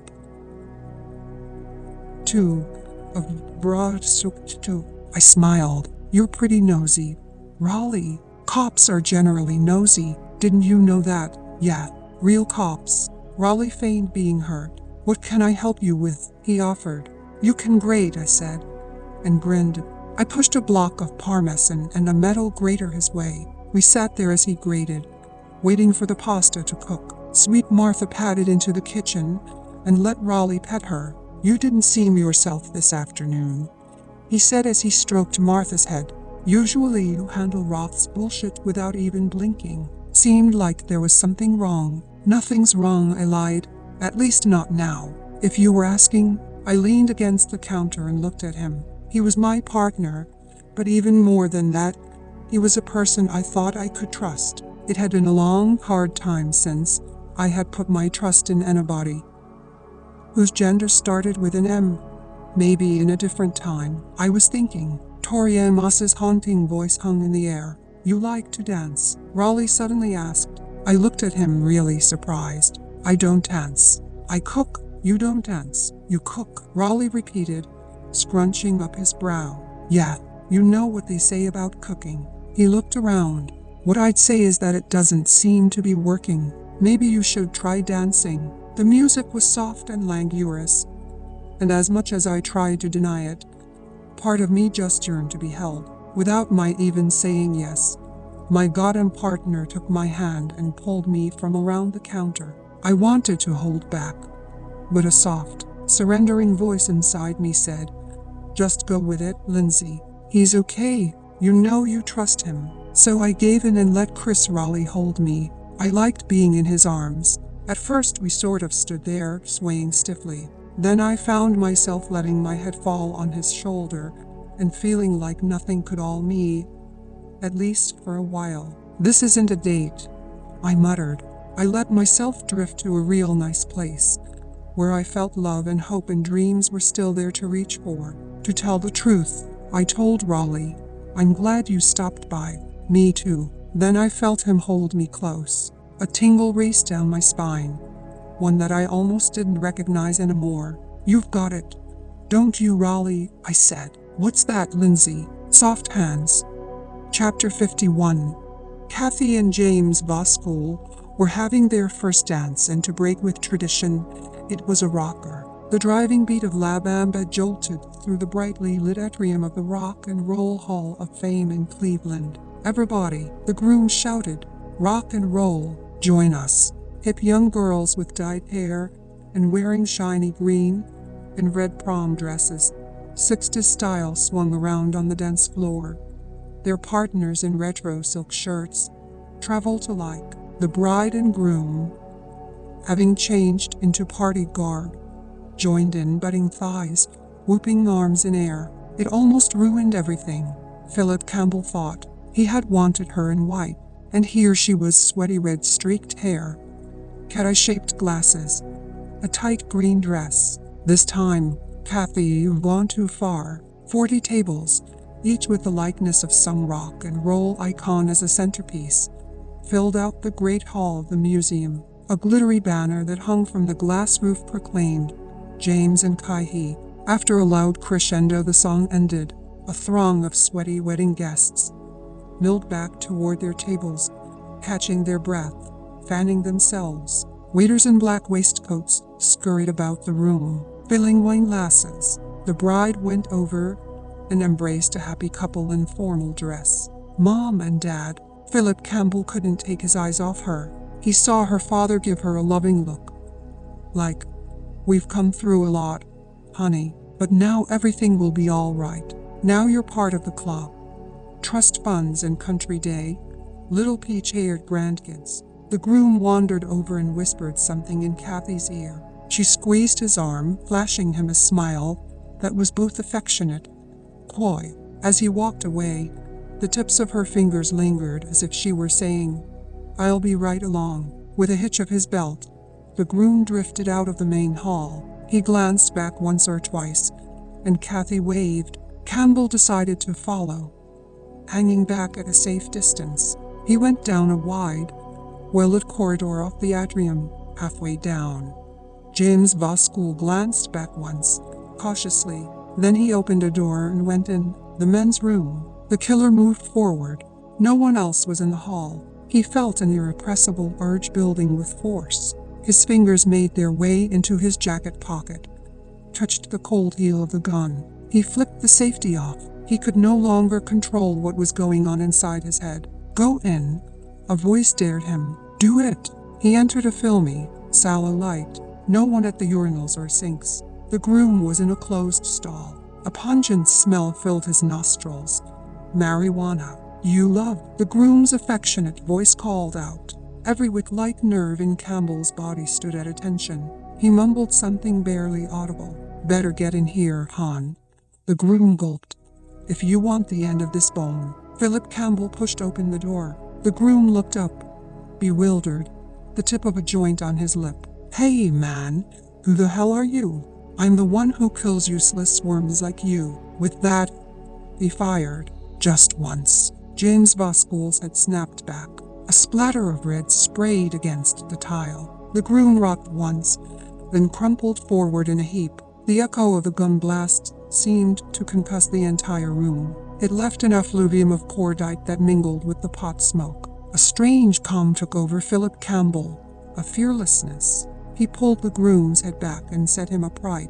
Then he waited. The sound of the outer door opening and echoes of the distant party rushing in went right through him. The ULBSK. A woman's voice called out. It was her, the bride. What are you smoking in there, Tar? Kathy giggled. She went over to the sinks, and he heard the sound of running water. Campbell could see her through a crack in the stall. She was at the sink, thrashing a comb through her hair. A vision came to him, how he would set this up, what the police would find. It took everything he had to control himself to let her come to him. You better save me a hit or two, mister. The bride called out. He watched her dance over to the stall, so close now, so unbelievably delicious. What a moment. When she opened the door, it was her look that meant everything to him. The sight of James, red drool leaking from his mouth, the startled recognition of the killer's face suddenly clicking in, the gun aimed right at her eyes. I like you better in white, Kathy, was all the killer said. Then he squeezed the trigger, and a blinding white flash exploded through the cat-eye lenses. Chapter 52. I was in early Monday morning, feeling a little nervous about my first contact with Raleigh after our dancing and dining experience, wondering where all this was going to go, when one of the task force inspectors, Paul Chin, rushed up to me. Lindsay, there's a woman in interrogation room 4 I think you should check out. Ever since a physical description of the assailant had hit the airwaves, people had been calling in with fake sightings and dead-end leads. One of Chin's jobs was to follow them up, no matter how unlikely. This one a psychic or a police buff? I asked with a skeptical smile. I think this one's the genuine article, said Chin. She was at the first wedding. I almost leaped out of my chair after him. At the front of the squad room, I spotted Raleigh coming in. Chris, for a moment, a tingle of pleasure rushed through me. He'd left about 11, after we ended up polishing off both bottles of wine. We ate, chewed over our separate stints on the force, and the ups and downs of being married or single. It had been a sweet evening. Took the heat off from the case.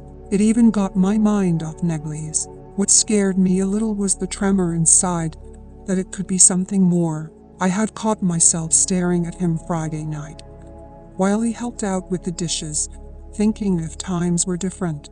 Raleigh ran into me, carrying coffee and a paper. Hey, he smiled. Nice vest. Chin's got a live 1 in 4, I said, grabbing his arm. Claims to have a physical sighting. You want to come along? In my haste, I was already by him, not even giving him a second of recognition. He put down his paper on our civilian clerk's desk and caught up on the stairs.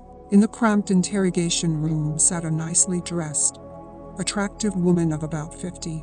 Chin introduced her to me as Lori Birnbaum. She seemed tight, nervous. Chin sat down next to her. Ms. Birnbaum, why don't you tell Inspector Boxer what you just told me? She was frightened. It was the beard that made me remember. I didn't even think of it until now. It was so horrible. You were at the Brandt's wedding? I asked her. Yes. As guests of the bride's family, she replied. My husband works with Chancellor Weil at the university. She took a nervous sip from a cup of coffee. It was just a brief thing, but he gave me the chills. Chin pushed down the record button of a portable recorder. Please, go ahead. I told her soothingly. Once again, I felt close to him, the bastard with the red beard. I stood next to him. He had this graying red beard, like a goatee, the kind they wear in Los Angeles. He looked older, maybe 45, 50, but there was something about him. I'm not saying this right, am I? You spoke to him, I asked, trying to communicate that even though she didn't do this every day, I did. Even the male detectives admitted that I was the best at queuing on the floor. They joked that it was a girl thing. I had just come in from the dance floor, she said. I looked up, and there he was. I said something like, "Nice affair, bride or groom." For a moment, I thought he looked kind of appealing. Then he just sort of glared at me. I took him for one of those arrogant investment banker types from the Brent side. "What did he say to you?" I said. She massaged her brow, straining to recall. He said, in the weirdest way, that they were lucky. Who was lucky? Melanie and David. I may have said, "Aren't they lucky?" meaning the two of them. They were so stunning. And he replied, "Oh, they are lucky." She looked up with a confused expression on her face. He called them something else. Chosen. Chosen. Yes, he said. Oh, they are lucky. You could even say they were chosen. You say he had a goatee. That's what was so strange. The beard made him seem older, but the rest of him was young. The rest of him. What do you mean? His face. His voice. I know this must sound strange, but it was only for a moment. As I came off the dance floor, we got as much as we could from her. Height, hair color, what he was wearing, everything confirmed the sparse details that we already had. The killer was a man with a short, reddish beard. He had been wearing the tux jacket he had left behind in the Mandarin suite. A fire was building inside me. I felt sure that Laurie Birnbaum was credible. The beard, the tux. We were piecing together his appearance. Is there anything more? Anything at all that stands out to you? All that stands out to some physical characteristic, a mannerism. She shook her head. It happened so quickly. It was only when I saw the drawing of him in the Chronicle. I looked at Chin, conveying that it was time to call down an artist to firm up the details. I thanked her and made my way back to my desk. We'd get a sketch from her to use along with the one from Marion Perkins at Saks. The murder investigation had entered a new phase. It was very hot. We had a stakeout operational outside the bridal boutique at Saks. One by one, we were contacting the names on the store's list. Anyone who had ordered a wedding dress in the past several months. My heart was pounding. The face I had imagined, my dream of the red-bearded man, was starting to fill in. I felt we had him contained. My phone rang. Boxer, I answered, still shuffling through the names in the Saks wedding folder. My name's McBride, a deep, urgent voice said. I'm a homicide detective in Cleveland. Chapter 53. I got a homicide here that fits the pattern of what you've been dealing with, McBride explained. GSWS. McBride continued. Both of them. Gunshot wounds right between the eyes. He described the quick but grotesque deaths of Kathy and James Pascal, killed at their wedding at the Rock and Roll Hall of Fame. This time the killer hadn't even waited for the wedding to end. What kind of weapon your guy using, Napa? McBride asked. 9mm. I told him. Same. I was reeling a little bit. Cleveland. A voice pounded inside me. What the hell was Redbeard doing in Ohio? We had just made the breakthrough. Found out where he was casing his victims. Did he know that? If so, how? Cleveland was either a copycat killing, which was entirely possible, or this case had just broken wide open and could lead anywhere. You have crime scene photos there, McBride? I asked. McBride grunted. Yeah, got them right in front of me. Nasty, sexually explicit. Can you get me a close-up of their hands? Okay, but why the hands? What were they wearing? McBride. I heard him shuffling through photos. You mean rings? Good guess. Detective. Yeah, I was praying that it wasn't our guy. Cleveland. It would shatter everything that made me feel we were close to him. Was Redbeard taking his killing act across the country?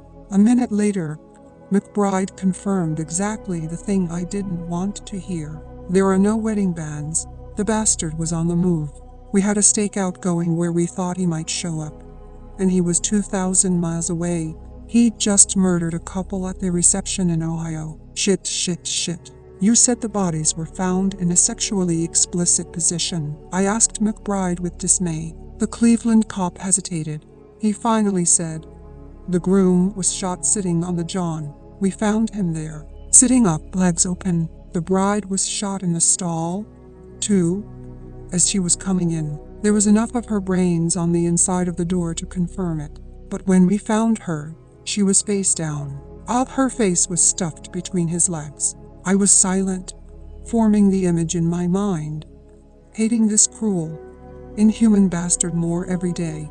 "You know, valet show style," McBride finally managed. "There's a few things my investigators want to ask you." "Ask me yourself. I'm gonna be there tomorrow." Chapter 54. 6:30 the next morning. Raleigh and I were on our way to Cleveland, of all places. McBride met us at the plane. He was how I had imagined him.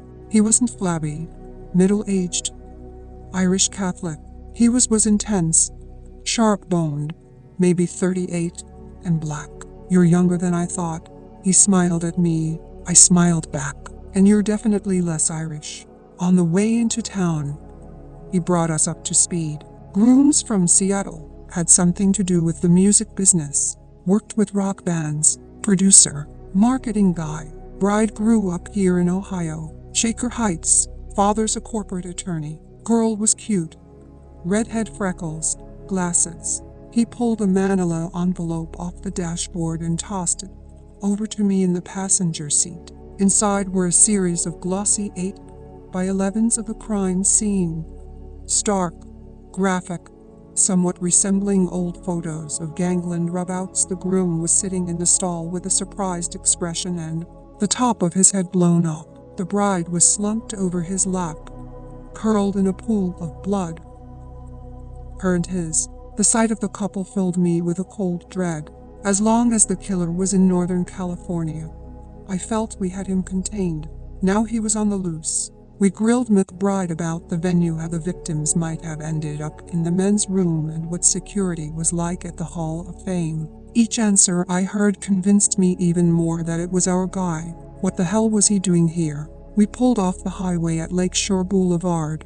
A modern skyline rose all around us. "There she is," McBride announced. From a distance, I saw the Rock and Roll Hall of Fame glinting up ahead like a jaggedly cut jewel. A twisted killer had struck in the city's most celebrated venue. By now, he might already be back in San Francisco, or Chicago, New York, Topeka, planning another gruesome double murder. Or maybe he was in a hotel room across the square, watching us arrive. Redbeard could be anywhere. Chapter 55.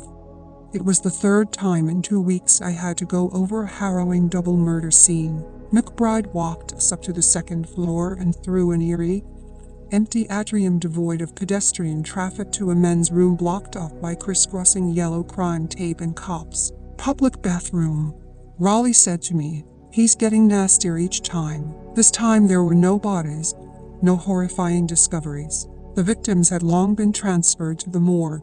In their place were grim outlines of tape and chalk. Gut-wrenching black and white crime photos were taped to the walls.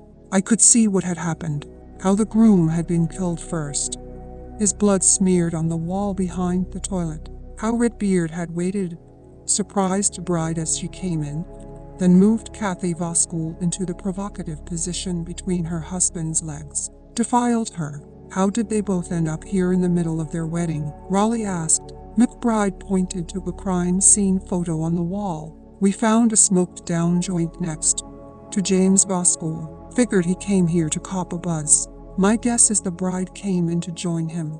No one saw anything, though. They didn't leave the reception with anyone.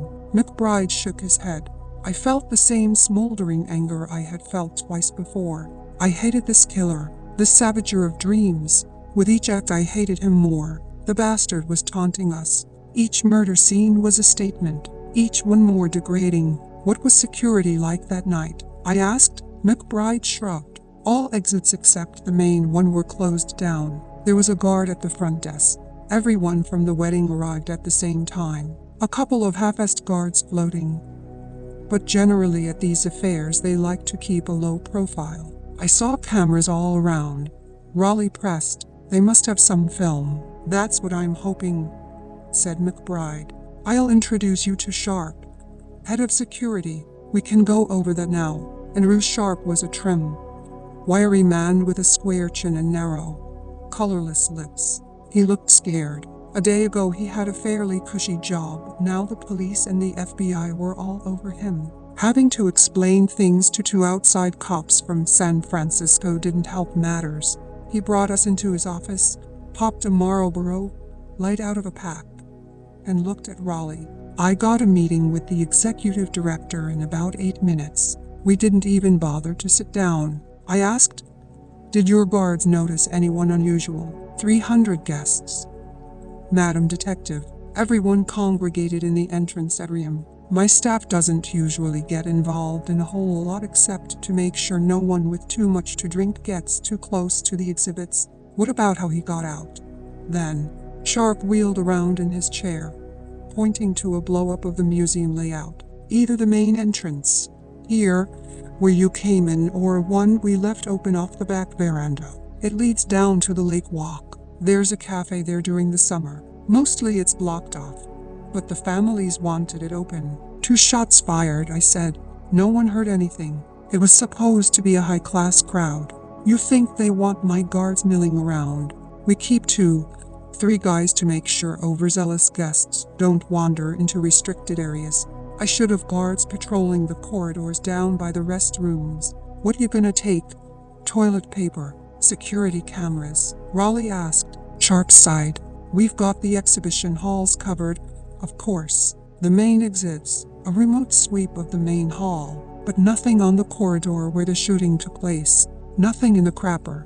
Anyway, the police are scanning tape with members of each family as we speak. It would make it a hell of a lot easier if we knew who the hell we're looking for. I reached into my briefcase and took out a copy of a bare-bones artist's sketch. It showed a thin face with a jutting chin, hair combed back, and a lightly shaded goatee. Why don't we start with him? Chapter 56. McBride had to be back in the office for a press briefing on the investigation. I needed to figure out why the killer had come to Cleveland, and what, if any, connections there were to our murders back in San Francisco. The next step was to talk to the parents of the bride. Shaker Heights was a posh, upper-end suburb in the height of midsummer bloom. On every street, green lawns led up to graceful, tree-sheltered homes. One of McBride's men drove me out while Raleigh went back to the lakefront Hilton to meet with the family of the groom. The Coggott's home was a warm red brick Normandy under a canopy of tall oaks. I was met at the door by the older sister of the bride, who introduced herself as Hilary Bloom. She sat me down in a comfy, picture-filled den, books, large screen TV, pictures of the 2 of them as kids, weddings. Kathy was always the rebellious one, Hilary explained, a free spirit. It took her a while to find herself, but she was just settling down. She had a good job, a publicist for a firm in Seattle, where she met James. She was just coming around. Coming around from what? I asked. Like I said, she was a free spirit. That was Kathy. Her parents, Hugh and Christine Coggott, came into the room. I witnessed the glazed, bewildered shock of people whose lives had been shattered. She was always in and out of relationships, her mother eventually admitted, but she also had a passion for life. She was just young. Her father said, maybe we spoiled her too much. She always had an urge to experience things. In her pictures, the wispy red hair and dare-me eyes, I could see the same joy for life the killer had obviously seen in his first 2 victims. It made me feel sad, weary. Do you know why I'm here? I finally asked. The father nodded. To determine if there was any connection to those other horrible crimes out west. So, Can you tell me, did Kathy have any connection to San Francisco? I could see a cast of grim recognition creep its way onto their faces. After college, for a few years, she did live there, her mother said. She went to UCLA, her father said. For a year or so she stayed in Los Angeles, tried to catch on with one of the studios. She started out with a temp job at Fox. Then she got this publicity job in San Francisco, covering music. It was a very fast life, parties, promotions, no doubt a lot worse. We weren't happy, but for Kathy, thought it was her big break. She lived in San Francisco. I asked if they had ever heard of Melanie Weil or Rebecca Passano. They shook their heads. What about any relationships that might have ended badly? Someone who, out of jealousy or obsession, might have wanted to do her harm. Recklessness always seemed like a basis for Kathy's relationships, Hillary said with an edge. I did warn her. Her mother shook her head. She always wanted to do things on her terms. Did she ever mention anyone special from the time she lived in San Francisco? Everyone looked at Hillary. No one special. No one stands out. She lived there for a while. She didn't keep up with anyone after she left.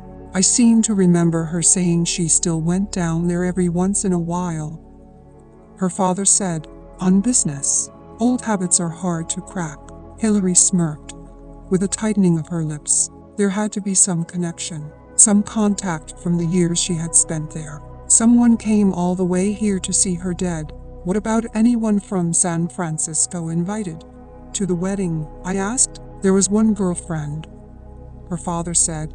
Meryl, said her mother. Meryl Cole. Shortly now. I think she's at the Hilton, if she's still here. I pulled out the artist's sketch we had of the killer's possible appearance. I know it's rough, but do you know this man? Someone who knew Kathy. Did you see anyone like this at the wedding? One by one, the Coggots shook their heads. I got up to go. I told them if anything came to mind, regardless of how small or insignificant, to get in touch with me. Hillary walked me to the door. There is one more thing, I said. I knew it was a long shot. By any chance, did Kathy buy her wedding dress in San Francisco? Hillary looked at me blankly and shook her head. No, from a vintage shop in Seattle. At first, the answer deflated me, but then, in a flash, I saw that this was really a connection I was looking for. The first two murders had been committed by someone stalking his victims from afar. That's why he found them in the way he did, tracked them. But this one, Kathy, she had been chosen in a different way. I was certain that whoever had done this had known her. Chapter 57. I drove straight to the Hilton on Lakeshore Boulevard and was able to catch Meryl shortly just as she was about to depart for the airport. She turned out to be stylish, maybe 27, with shoulder length, chestnut brown hair tied back in a bun. A group of us were up all night, she said, apologizing for the swollen lines around her face. I'd like to stay on, but who knows when they'll finally release the body. I have a 1-year-old. The Coggots told me you live in San Francisco. She sat on the edge of the bed across from me. Los Altos. I moved down 2 years ago, when I got married. I need to know about Kathy Coggot in San Francisco, I explained. Lovers' breakups. Someone who might have a cause to do this. You think she knew this madman? Her face was clenched. Maybe, Meryl. You can help us decide. Will you help? Kathy hooked up with guys, Meryl said after a pause. She was always free about things in that way. Are you saying she was promiscuous? If you want to see it that way, men liked her. There was a lot of energy going on back then. Music, film, alternative stuff. Whatever made her feel alive. I was getting the picture. Does that include drugs? Like I said, whatever made her feel alive. Yes, Kathy did recreational drugs. Meryl, though pretty, had the hard-edged face of a street survivor who had remade herself as a soccer mom. Anyone come to mind who might have wanted to hurt her? Someone who was overly fascinated, maybe jealous when she moved on. Meryl thought a bit, shook her head. I don't think so. You two were close. She nodded. At the same time, her eyes hooded. Why did she move away? She landed a great job. Must have seemed like she was finally climbing the ladder. Her father and mother always wanted that.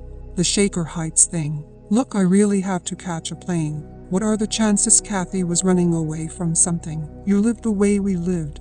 You're always running from something. Meryl shortly shrugged and looked bored. There was an attitude, a coldness about Meryl I didn't like. She still surrounded herself with the cynical aura of a dissolute past, and I had the suspicion she was withholding something. So what you do, Meryl? Marry the dime-bag mambo king of Silicon Valley? She shook her head. Finally, she smiled thinly. Fund manager. I leaned forward. So you don't remember anyone special? Someone she might have kept up with, been scared of? Those years, Meryl shortly said. I have a hard time remembering anyone special at all. This was your friend, I said, my voice rising. You want me to show you what she looks like now? Meryl stood up, stepped over to the dresser, and began to pack a leather bag with toiletries and makeup. At some point, she stopped and caught a glimpse of herself in the mirror. Then she looked over her shoulder and caught my eye. Maybe there was this one guy Kathy was into. Big shot, older. She said I'd know who he was, but she wouldn't give me a name. I think she met him through the job. As I remember, he was married. I don't know how it did, or who ended it, or if it ever did. My adrenaline began to flow. Who is he, Meryl? He might have killed your friend. She shook her head. You ever see this man? She shook her head again. I pushed on. You're the one friend from back then she invites to her wedding and you never met him once. You don't even know a name. She gave me a cool smile. She was protective. She didn't tell me everything. Scout's honor, Inspector. I assume he was a public figure. You see her much in the past couple of years? Meryl shook her head again. She was being a real bitch. New money in Silicon Valley. Her father told me she still used to town on business. Meryl shrugged. I don't know. I have to go. I yanked open my bag and removed one of the crime scene photos McBride had given me. The one of Kathy, wide-eyed, slumped in a bloody heap in front of her husband. Someone she knew did this. You want to be met at the plane and thrown in a holding cell as a material witness. You can call in your husband's lawyer, but it'll still take him 2 days to get you out. How would the tech fund crowd react to that news? I'm sure I could get it in the Chronicle. Meryl turned away from me, her chin quivering. I don't know who it was, just that he was older, married, some big 21-time SOB, kinky, and not nice about it. Kathy said he played sex games on her, but whoever he was, she was always quiet about it, protective. The rest you'll have to do on your own. She still continued to see this guy, didn't she? I was starting to put it together. Even after she moved to Seattle, even after she met her husband, she gave me the slightest smile. Good guess, Inspector, right up to the end. How close to the end? Meryl shortly picked up the phone. This is 402, checking out. I'm in a rush. She stood up, slung the Prada bag over her shoulder, an expensive-looking raincoat over her arm. Then she looked at me and said dryly, to the very end. Chapter 58. No wonder the bride didn't wear white.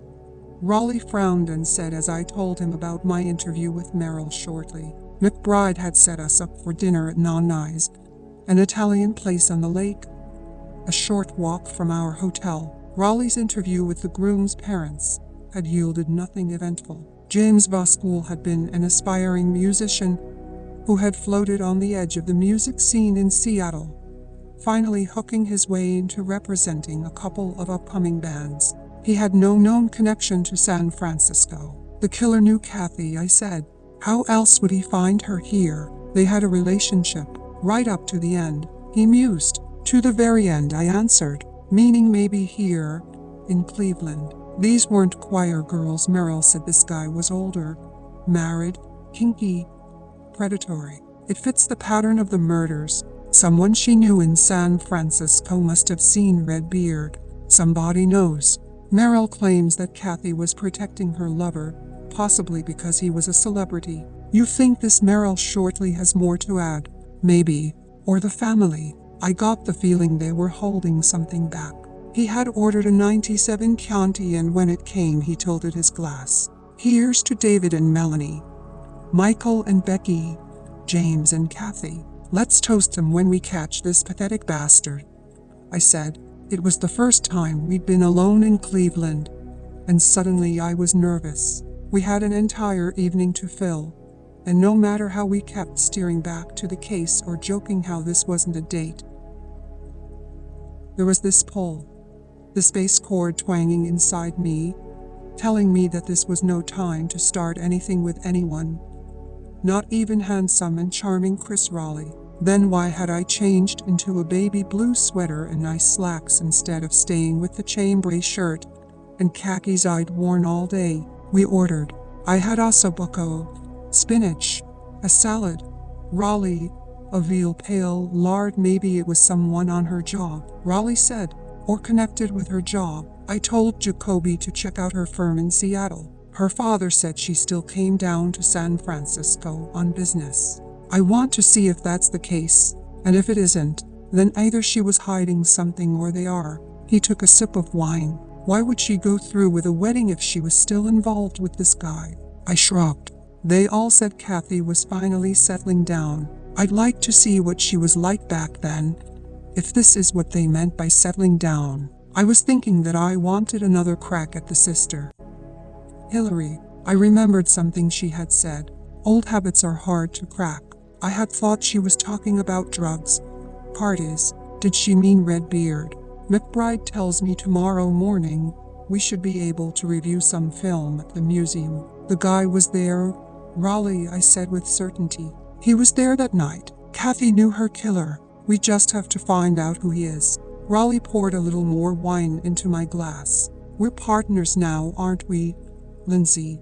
Sure, I said, a little surprised by the question. Can't you tell I trust you? I mean, we've been through 3 double murders.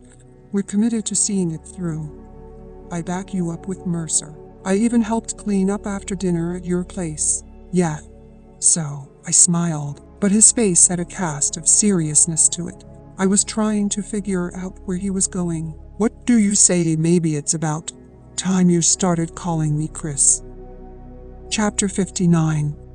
After dinner, Chris and I walked down by the tree-lined lakefront toward our hotel. A cool, misty breeze lapped at my face. We didn't say much. That same nervous apprehension was tingling on the surface of my skin. Occasionally, our arms brushed. He had his jacket off and there was a solid outline to his shoulders and arms. Not that I was noticing superficial things like that. It's still early, he said. 5:30 our time, I replied. I could still catch Roth. Maybe I should bring him up to date. Raleigh grinned. You already called Jacoby. I bet he was probably in Roth's office before he hung up the phone. As we walked, it was as if this unbearable force were pulling me close, then pushing me away. Anyway, I said, for once I don't feel like calling in. What do you feel like? Raleigh asked. Why don't we just walk? The Indians are playing. You want to sneak our way in. It must be the 5th inning. We're cops. Raleigh. Yeah. That would be bad. You want to dance? Then. No, I said, even firmer. I don't want to dance. Every word seemed charged with a hidden, electric message. What I'm starting to feel like, I turned to him, is that I'm having a hard time remembering to call you Chris. And what I'm starting to feel like, he answered, facing me, is I'm having a hard time trying to pretend that nothing's going on. I know, I murmured breathlessly, but I just can't. It sounded really stupid, but as much as I wanted him, there was a greater hesitation inside holding me back. I know, but I just can't. What does that mean? It means I'm feeling things, too, and that part of me wants to go with those feelings, but right now. Don't do if I can. It's complicated, Chris. Every nerve in my body was on alert. We found ourselves walking again, the breeze from the lake suddenly cooling the sweat that had broken out on my neck. You mean it's complicated because we're working together? That, I lied. I'd dated guys on the force once or twice. That, and what else? Raleigh said. 1,000 desires inside me were screaming to give in. What was going through my mind was crazy. I wanted him to touch me, and I did. We were alone on the waterfront. At that moment, if he held me, if he bent and kissed me, I didn't know what I would do. "I do want to," I said, my fingers reaching for his hand, staring into his deep blue eyes. "You're not telling me everything," he said. It took everything I had to hold off confessing. I don't know why I didn't. A deep part of me wanted him to want me, and to keep thinking I was strong. I could feel the heat from his body, and I thought he could feel the wavering resolve in mine. "I just can't right now," I said softly. "You know I won't always be your partner, Lindsay. I know that, and maybe I won't always be able to say no." I don't know if I was disappointed or relieved to see our hotel up ahead. Part of me wanted to run to my room, throw open the windows, and just breathe in the night air. I was sort of happy I wouldn't have to make that decision when Raleigh took me by surprise. He leaned over without warning and pressed his lips on mine. The kiss was so soft, as if he were gently asking, "Is this okay?" I let the kiss linger warmly. Soft hands, soft lips. It wasn't as if I hadn't imagined this happening. It was just as I had imagined. I wanted to be in control, but here it was out of the blue, and I was giving in. But just as I was starting to give him myself, the fear caught up to me, the fear of the inescapable truth. I dropped my head, slowly pulled away. "That was nice. For me, anyway," Raleigh said, resting his forehead against mine. I nodded but said, "I can't, Chris. Why are you always holding back?" "Lindsay," he asked. I wanted to say, "Because I am deceiving you." Tell him everything that was going on, but I was content to deceive, though I did it with the greatest yearning I had felt in years. "I just want to nail Redbeard," I answered. Chapter 60. The next morning, Detective McBride left a message for us to meet him in Sharp's office at the Hall of Fame. Something had come back on the film. In a sparsely decorated conference room, the museum's security chief, McBride, and several members of the CPD homicide staff sat facing a wide-screen video monitor on a walnut cabinet.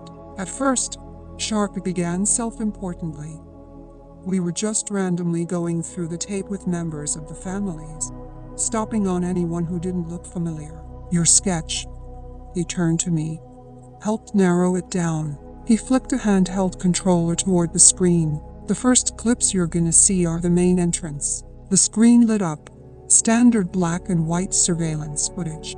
It was so weird and strange. Several gaudily dressed guests seemed to be arriving at once, many of them outfitted as famous rockers. One was Elton John. His date had teased hair dyed in various light and dark shades, Cyndi Lauper style.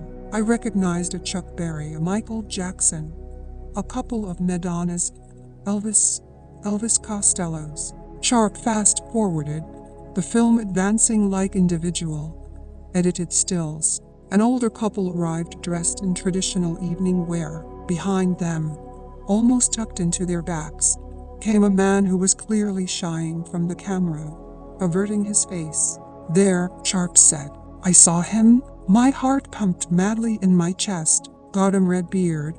It was a horrible, grainy likeness. The man, sensing the direction of the camera, quickly hurried by. Maybe he had come there earlier, scouting for security cameras. Maybe he was just smart enough to avoid a direct shot. Whatever it was, he sneaked into the crowd and disappeared. A ball of anger knotted in my chest. "Can you back up?" "Home in," I said to Sharp. "I need to see his face." He leveled his remote, and the image channeled into a higher magnification. I stood up. I was staring at a partially obscured shot of the killer's face. No eyes, no clear feature. Only a shadowy profile, a jutting chin, and the outline of a goatee. There was no doubt in my mind that this was the killer. I didn't know his name. I could barely see his face. But the fuzzy image I had first sketched together in my mind with Claire was now in front of me. "Is that the best you can do?" Raleigh pressed. A member of the museum tech staff replied, "Might be able to get it technologically enhanced." On this rough footage, this is what we have. We pick him up again later on, Sharp said. He quickly fast-forwarded and stopped at a wide-angle view of the main hall, the wedding reception. They were able to zoom in on the same tuxedoed men standing at the edge of the crowd, observing. When the image was magnified, though, it became grainy and lost its resolution. He's purposely avoiding looking at the camera, I whispered to Raleigh. He knows where they are. We ran these shots by both families, Sharp said. No one places him. No one can identify who he is. I mean, there's a chance it's not him. But considering your sketch, it's him, I said firmly. My eyes burned on the grainy screen. I was also sure we were looking at Kathy Voskuil's mysterious lover. Chapter 61. Hillary knew. I was almost sure of it, but why she would conceal such a thing related to her sister's death, I couldn't imagine. Old habits are hard to crack, she had said. I wanted another shot at her, and I reached her by phone at the family house in Shaker Heights. I had a chance to speak to Merrill shortly, I told her. I just need a few details cleared up. You realize this is a very stressful time for my family, Inspector, Hillary replied. We told you what we knew.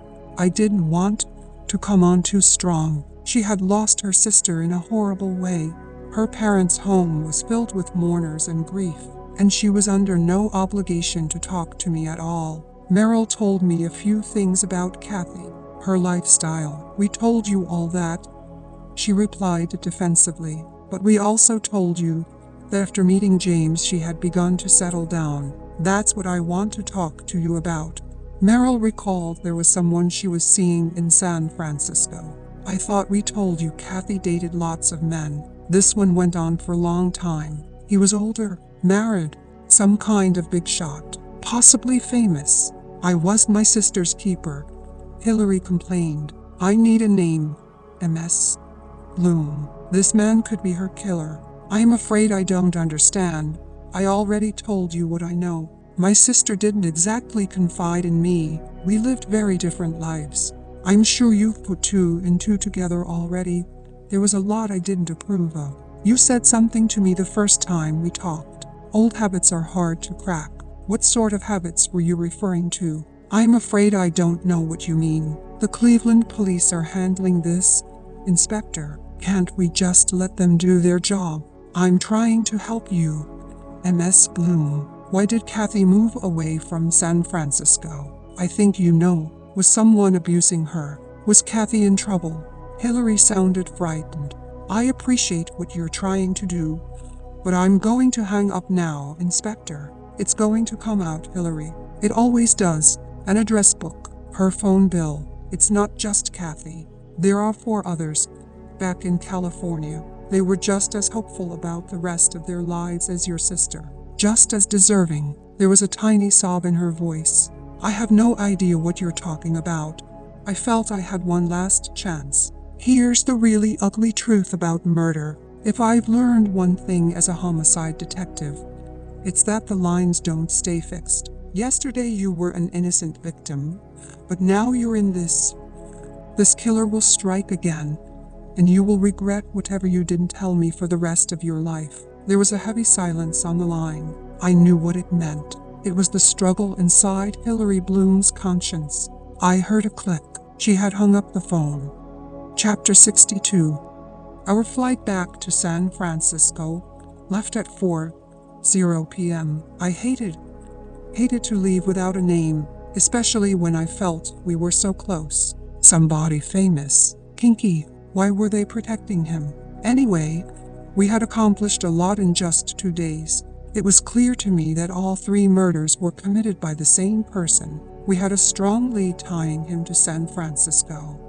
A possible identity, a confirmed description. The trail was warm here and would grow ever hotter when we got home. Both investigations would proceed locally. Cleveland would contact the Seattle police force to do a search of the bride's home. Maybe something in her personal effects, an address book, an email in her computer, would divulge who her San Francisco lover was. Waiting to board our plane out of Cleveland, I called my voicemail for messages, one each from Cindy and Claire inquiring about my trip, our case, reporters pushing for my comments on the Cleveland crime. Then I heard the throaty voice of Meryl shortly. She had left her California number. I punched the number as fast as I could. A housekeeper answered, and I could hear the wail of a baby crying. When Meryl got on, I could tell that some of her cool veneer had cracked. I was thinking, she began, there was something I didn't mention yesterday. Yes, that's good to hear. This guy I told you about, the one Kathy was hooked up with in San Francisco. I was telling you the truth. I never knew his name. Okay, I hear you, but there were some things. I said he didn't treat her well. He was into intense sex, games, props, scenarios, maybe even a little filming. Problem was, Kathy liked the games. There was a long pause before Meryl went on. Well, I think he pushed her, forced her, to do more than she was comfortable with. I remember marks on her face, bruises on her legs. Mostly it was her spirit that was broken. None of us were exactly bringing home Tom Cruise then, but there was a time when Kathy was real scared. She was in his control. I began to see where this was heading. It's why she moved away, isn't it? I said. I could hear Meryl shortly sigh on the other end. Yes, it was. Then why did she continue to see him from Seattle? You said she was involved with him right up to the end. I never said. Meryl shortly replied that Kathy knew what was good for her. Now I saw Kathy Coggott's life take on the shape of tragic inevitability. I was sure she had fled San Francisco, tried to break away from the grip of this man, but she couldn't break free. Was that true of the other murdered brides? I need a name. MS.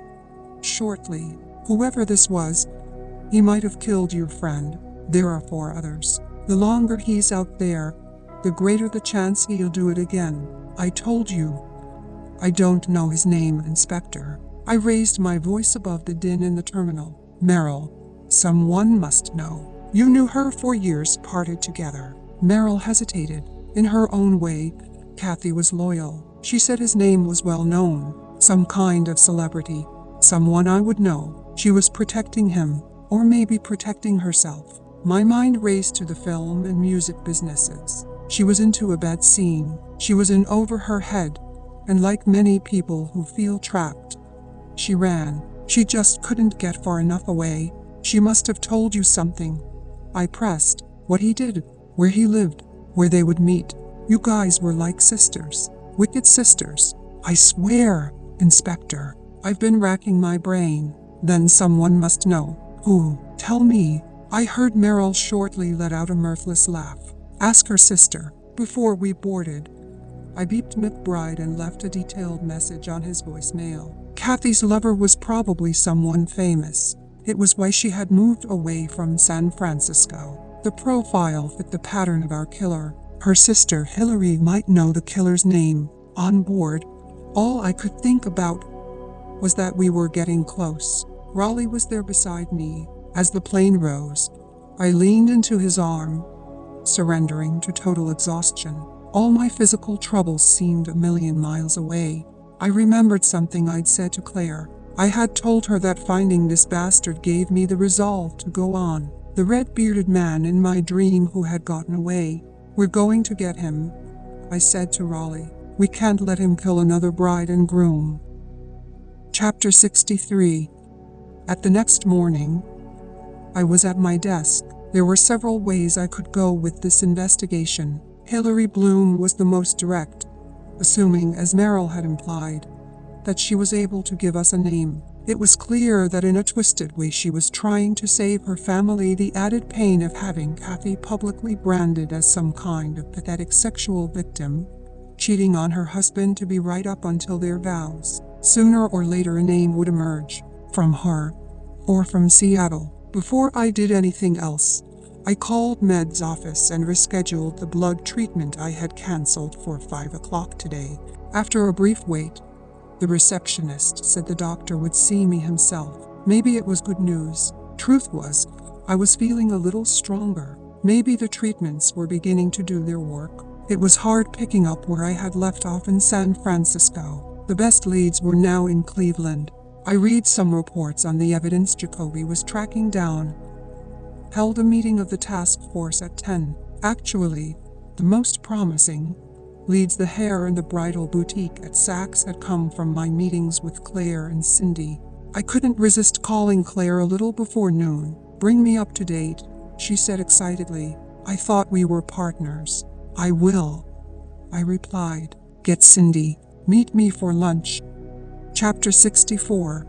The three of us leaned against a stone wall in City Hall Park, picking at salad sandwiches we had bought at a nearby grocer's. The murder club meets again. You were right, I said to Claire. I passed her a copy of the security photo showing Redbeard sneaking into the Cleveland wedding. She stared at it, her eyes focusing intensely. Claire looked up only when the confirmation of her first physical supposition brought out a curious half-smile. I only read whatever that bastard left behind.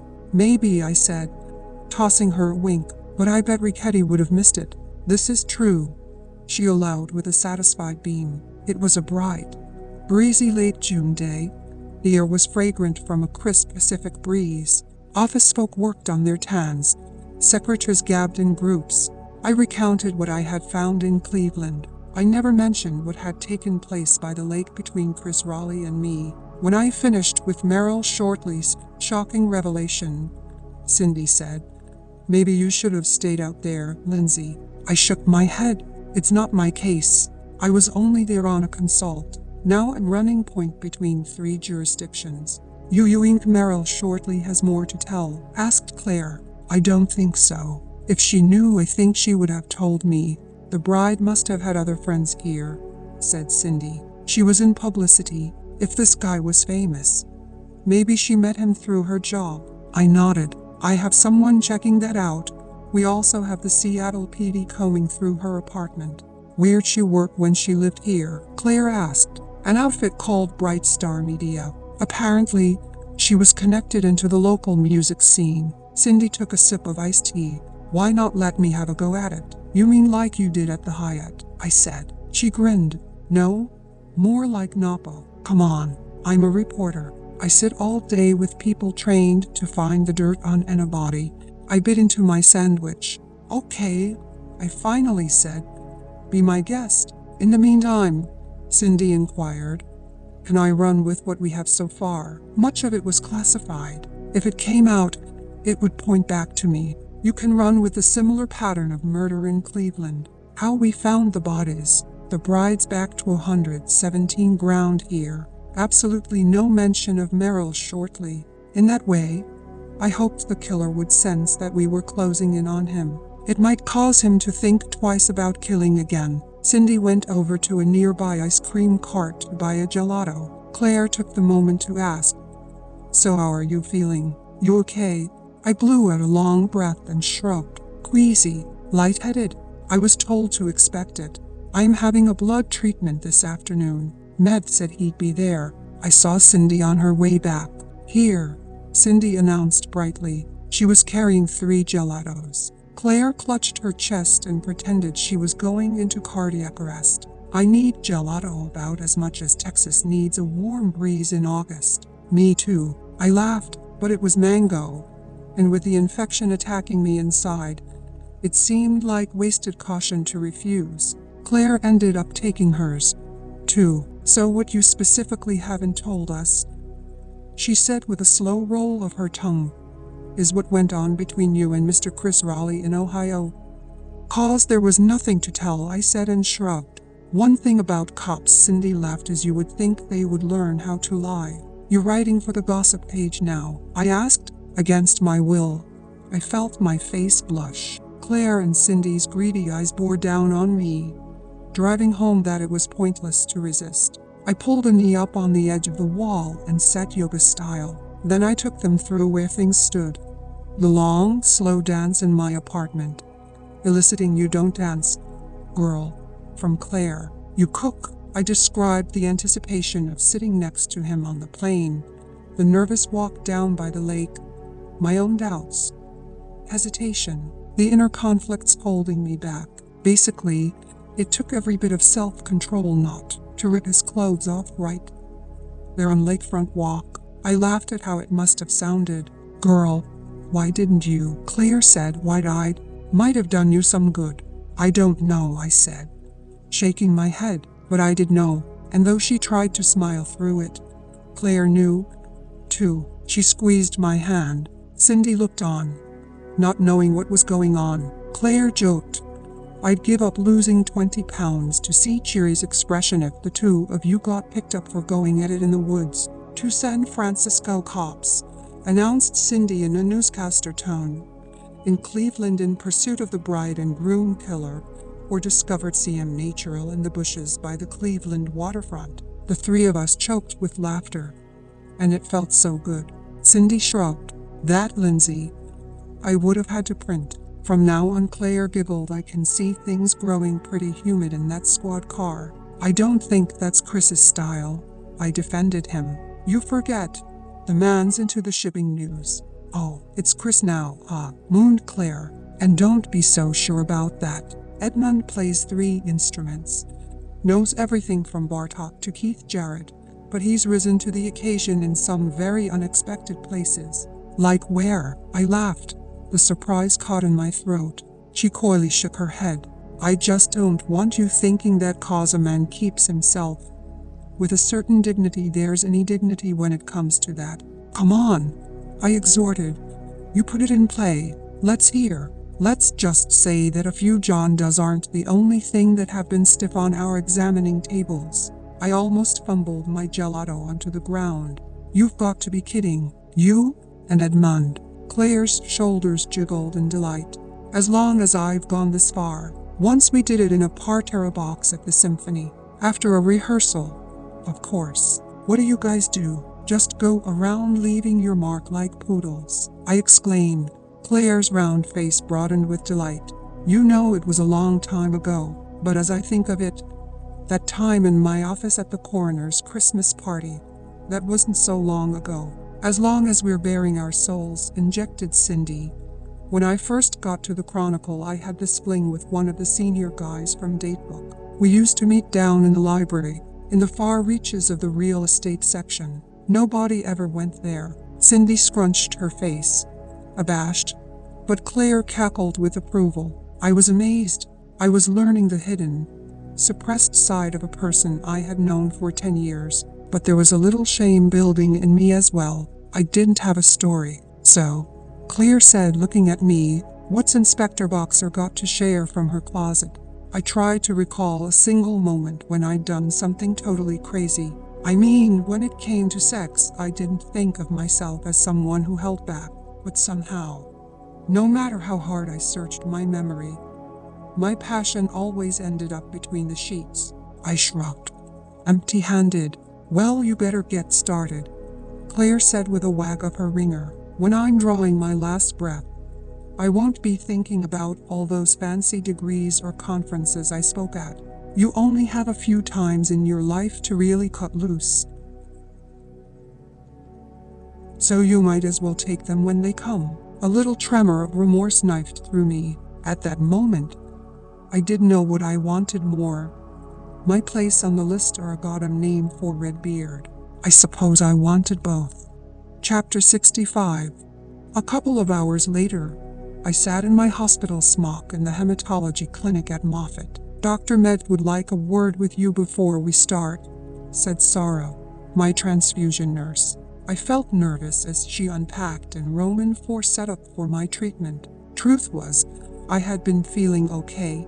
Not much pain or nausea other than the incident in the ladies' room last week. Dr. Med walked in with a manila folder under his arm. His face was friendly but unconfiding. I smiled weakly. Only good news. He sat across from me on the ledge of a counter. How are you feeling, Lindsay? I wasn't feeling so bad when I saw you before. Fatigued. Only a little. End of day kind of thing. Sudden nausea. Queasiness. I admitted I had vomited suddenly once or twice. He made a quick notation on a chart. He paged through some medical charts in the folder. I see we've undergone 4 packed red cell transfusions so far. My heart was racing the longer he took. Finally, he put down the folder and he looked squarely at my face. I'm afraid your erythrocyte count has continued to decline. Lindsay. You can see the trend line here. Med passed me a sheet. Leaning forward, he took a crosspen out of his breast pocket. The paper had a computer graph on it. He traced a pattern with his pen. The line went steadily down. Shit! I felt the air rush out of my lungs with disappointment. I'm getting worse, I said. To be frank, the doctor acknowledged. It's not the trend we were hoping for. I had ignored the possibility that this might happen, burying myself in the case, sure that the numbers would improve. I had built this view on a natural trust that I was too young and energetic to be truly sick. I had work to do, important work, a life to live. I was dying, wasn't I? Oh God, what happens now? I managed to say. My voice came out as a whisper. I want to continue with the treatments, Med replied. In fact, increase them. Sometimes these things take a while to kick in. Super high test, I joked glumly. He nodded. From this point on, I'd like you to come in 3 times a week, and I'm going to increase the dosage by 30%. He shifted his weight off the counter. In and of itself, there's no immediate cause for alarm, he declared in a marginally uplifting tone. You can continue to work that as if you feel up to it. I have to work, I told Med. Chapter 66. I drove home in a daze. One moment I was battling to unravel this damned case, and the next I was fighting for my life. I wanted a name. I wanted it now more than ever, and I wanted my life back. I wanted a shot at the whole deal: happiness, success, someone to share it with, a child. And now that I had met Raleigh, I knew there was a chance that I could have these things. If I could hold out, if I could will good cells into my body. I went into my apartment. Sweet Martha was all over me, so I took her for a short walk. But then I moped around, alternating between resolve to fight through this mess and sadness that I couldn't. I even contemplated making a meal. I thought it would calm me. I took out an onion and cut 2 desultory slices. Then I realized how crazy it all was. I needed to talk to someone. I wanted to shout, I don't fucking deserve this. And this time I wanted someone to hear it. I thought of Chris, his comforting arms around me, his eyes, his smile. I wished I could tell him. He would come in an instant. I could rest my head on his shoulder. I called Claire. She could tell from my first tremulous sound. She realized something was terribly wrong. I'm scared, was all I said. We talked for an hour on the phone. I went back and forth with Claire in a numb state, panicked by the impending nearness of Negley's next stage. I told Claire that nailing this bastard gave me the will to fight on. It separated me from being just another person who was sick. I had a special purpose. Has that changed for you, Lindsay? She asked softly. No, I want to get him more than ever. Then that's what we're going to do. You, me, little Cindy. We're here to help you fight. We're your support, Lindsay. Just this one time. Don't try to do it yourself. In an hour, she had calmed me enough so we could say goodnight. I curled up on the couch. Martha and I snuggled under a blanket and watched the movie Dave, one of my favorites. When Sigourney Weaver visits Kevin Kline in his new campaign office at the end, it always makes me cry. I fell asleep, hoping for a happy ending in my own life. Chapter 67. The next morning I went at it stronger than ever. I still believed we were close. Maybe just hours from a name for Redbeard. I checked in with Roth's contact, Jim Heekin, on the Seattle police force. Heekin said they were sorting through the bride's possessions as we spoke. If something came up, he would let me know immediately. We got a reply back from Infortec, where Kathy Voskuhl had worked in Seattle. In the 3 years she had held her job, there was no record of any reimbursements for business trips to San Francisco. Her job was to work with developing clients in Seattle, a junior account manager. If she repeatedly went down there, she was on her own. Finally, I called McBride. The Coggots were still claiming that they knew nothing more, but yesterday he'd met with the father, who seemed ready to give in. It was wrenching that some desperate attempt to hold together their daughter's virtue was clouding their judgment. Since I was a woman, McBride suggested, Maybe one more try from me would push them over the edge. I placed a call to Christine Coggott, the bride's mother. When she came on, her voice was different, remote but freer, as if she were in a less tormented state. Maybe I just hoped she was. Your daughter's killer is running free, I said. I could no longer hold back. 2 other couples' families are suffering. I think you know who was hurting Kathy. Please, help me put him away. I heard her take in a long breath. When she spoke, grief and the release of shame trembled in her voice. You raise a child, Inspector.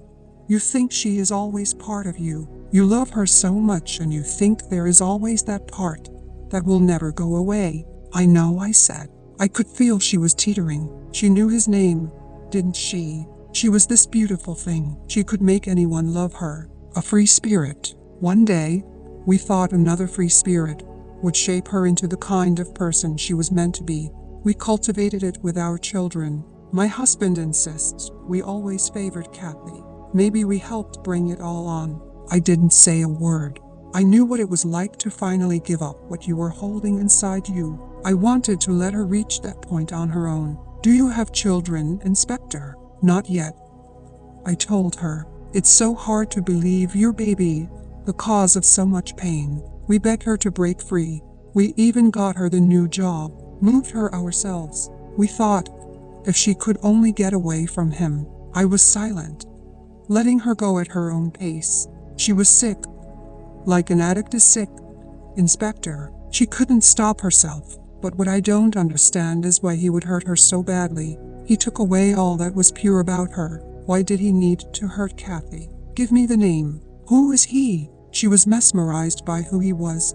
It was as if she had no self-control when it came to this man. She shamed us right up until the end. But even now her voice lowered. I still wonder how someone who loved my daughter could possibly kill her. I'm afraid that I don't believe it. That's partly why I wouldn't tell you. Tell me now, I said. I think she met him at the opening of one of his films. He told her he had a face like hers in mind when he dreamed up one of his characters, his heroine. It was then that Mrs. Coggott told me. My body went numb. I knew the name, recognized it. He was famous. Red beard. Chapter 68. I sat there, ratcheting the possible connections through my mind. Things were starting to piece together. He was one of the minority partners at Sparrow Ridge Vineyards, where the second couple had been dumped. He had known Kathy Coggott for years in San Francisco, preyed on her. He was older, married, famous. By itself, the suspect's name proved nothing. He had merely known the last bride. He had a circumstantial connection to the crime scene of the second killings, but based on the descriptions of Merrill Shortley and Christine Coggott, he had the brutal temperament, and maybe the motive, to commit these vicious murders. The conviction built up inside me that this was Redbeard. I grabbed Raleigh. What's going on? He asked. Where's the fire? I'm going to start one in here. Watch. I dragged him into Roth's office. I have a name, I announced, as I threw my fist in the air. They looked at me in wide-eyed surprise. Nicholas Jenks, the writer. Raleigh gaped. I nodded. He was Kathy Coggott's lover here in San Francisco. Her mother finally gave it up. I walked them through the not-so-random connections he had with at least 3 of the victims. This guy's famous, blurted Roth. He made those movies, blockbusters. That's exactly the point. Merrill Shortley said it was someone Kathy was trying to conceal. The guy's got 2 connections. Sam, he's got connections. All right, Roth cried. Jenks and his wife are invited to all the big affairs. I've seen his picture with the mayor. Wasn't he part of the bid to keep the giants here? The air in Cherry's office became heavy with the weight of dangerous possibilities and risks. You should have heard how the Coggotts described him, Sam, I said. Like some kind of animal, a predator. I think we're going to find he had something going with all 3 girls. I think Lindsay's right, Sam, Chris said. We watched Roth slowly clicking the facts in his head. Nicholas Jenks was famous, a national figure, untouchable. The lieutenant's face twisted as if he had swallowed a bad clam. You've got nothing right now, he came back. All of it. It's beyond circumstantial. His name has popped up in connection with 4 dead people. We could get face to face, like I would with anyone else. We could talk to the district attorney. Roth held up a hand. Nicholas Jenks was one of San Francisco's most prominent citizens. Implicating him on a murder charge was dangerous. We'd better be right. I did know what Cheery was thinking. Finally, there was the slightest relaxation in his neck. Only a tight swallow, but in Roth's speak it was a go-ahead. You could talk to the DA. He agreed. Call Jill Bernhardt. He turned to Raleigh. This can't get out until we have something really firm. Unfortunately, Assistant District Attorney Jill Bernhardt was stuck in court. Her secretary said she wouldn't be out until the end of the day. Too bad.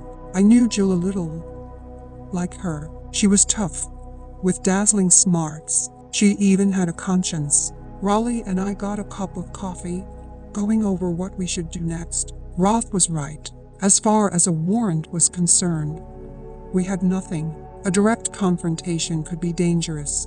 A guy like this, you had to be sure he would fight back. Warren Jacoby shuffled in, a self-satisfied smirk puffing up his face. Must be raining champagne today, he muttered. I took it as another sardonic zinger aimed at Raleigh and me. For weeks, I can't even get a bite on this shit. He sat down and cocked his head toward Raleigh. Bite. Champagne that works. Captain, doesn't it? Works for me, Raleigh said. Jacoby continued. So yesterday Jennings comes back with 3 places that had sold a few cases of the bubbly in question. One of the buyers is this accountant in San Mateo. Funny thing is, his name's on file. Ends up he did 2 years up in Lompoc for securities fraud. Kind of a reach, isn't it? Serial killing, securities fraud. Maybe the guy's got a thing against people who file joint returns, I said, and smiled at Jacoby. He puckered up his face. The second is some woman manager at 3Com who's stocking up for a 40th birthday bash. This clothes du Mesnil is a real collectible. It's French, I'm told. I glanced up, waiting for him to get to the point. Now the third one. That's what I mean by raining. Big auction house. Butterfield and Butterfield. 3 years back sold 2 cases of the 89. Went for $2,500 per case, plus commish. Private collector. At first they wouldn't give out the name, but we squeezed. Turns out he's a big shot. My wife. She happens to be a fan. Read every one of his books. Raleigh and I froze. Who's Warren? I pressed. I figure I check it out. I can be a hero. Bring home a signed copy. You ever read Lion's Share by Nicholas Jenks? Chapter 69. Jacoby's statement hit like an elbow to my solar plexus. At the same time it removed all doubt from me. Kathy Cogot, Sparrow Ridge, the closed du Mesnil champagne. Jenks was now tied into all 3 murders. He was Redbeard. I wanted to run and confront Jenks, but I knew I couldn't. I wanted to get up close, glare in his smug eyes, let him know I knew. At the same time, a suffocating tightness swept up into my chest. I didn't know if it was a flash of nausea, neglies, or the release of my bottled-up rage. Whatever it was, I knew I had to get out. I'm leaving, I said to Raleigh. I was scared. He looked stunned and confused as I rushed out. Hey, I say something wrong, I heard Jacoby say. I grabbed my jacket and purse and ran down the steps to the street. My blood was rioting inside me like an angry demon. A cold sweat had broken out all over me. I ran out into the cool day, started to walk fast down the street. I had no idea where I was going. I felt like a foreign tourist wandering in the city for the first time. Soon, there were crowds, stores, people rushing by who knew nothing about me. I wanted to lose myself for a few minutes. Starbucks, Kinko's and Press Travel. Familiar names flashed by. I felt drawn by a single, irrepressible urge. I wanted to look in his eyes. On post, I found myself standing in front of a Borders bookshop. I went inside. It was large and open, bright with merchandised stands and shelves of all the current books. I didn't ask, I just looked. On a table in front of me, I spotted what I was searching for. Lion's Share. Maybe 50 copies. Thick. Bright blue. Some stacked. Some propped up. Lion's Share. By Nicholas Jenks. My chest was exploding. I felt in the grip of unspeakable but undeniable right. A mission, a purpose. This was why I was an investigator. This very moment, I took a copy of Jenks's book and looked at the back cover. I was staring at the killer of the brides and grooms. I was sure of it. It was the cut of Nicholas Jenks's face, sharp as a stone's edge. That told me. The gray eyes, cold and sterile, controlling. And one more thing, the red beard, blacked with gray. Stay tuned for the next video, where we'll dive into book 3 of this thrilling series. Don't miss out on the continuing adventure. Thank you for listening to this audiobook. If you like this book, please like, share, and subscribe to this channel for getting more exciting audiobooks on this channel. Disclaimer. Please note that this channel is dedicated to sharing audiobooks for educational and entertainment purposes only. Full credit for the content and intellectual property rights of these audiobooks is given to the respective authors and their publishing houses. This channel does not claim any ownership over the material presented, and is committed to respecting the rights of the authors and publishers. Our goal is to promote literature and reading by providing these audiobooks as a resource for those who might not otherwise have access to them. We encourage our listeners to support the authors and publishers by purchasing the original works.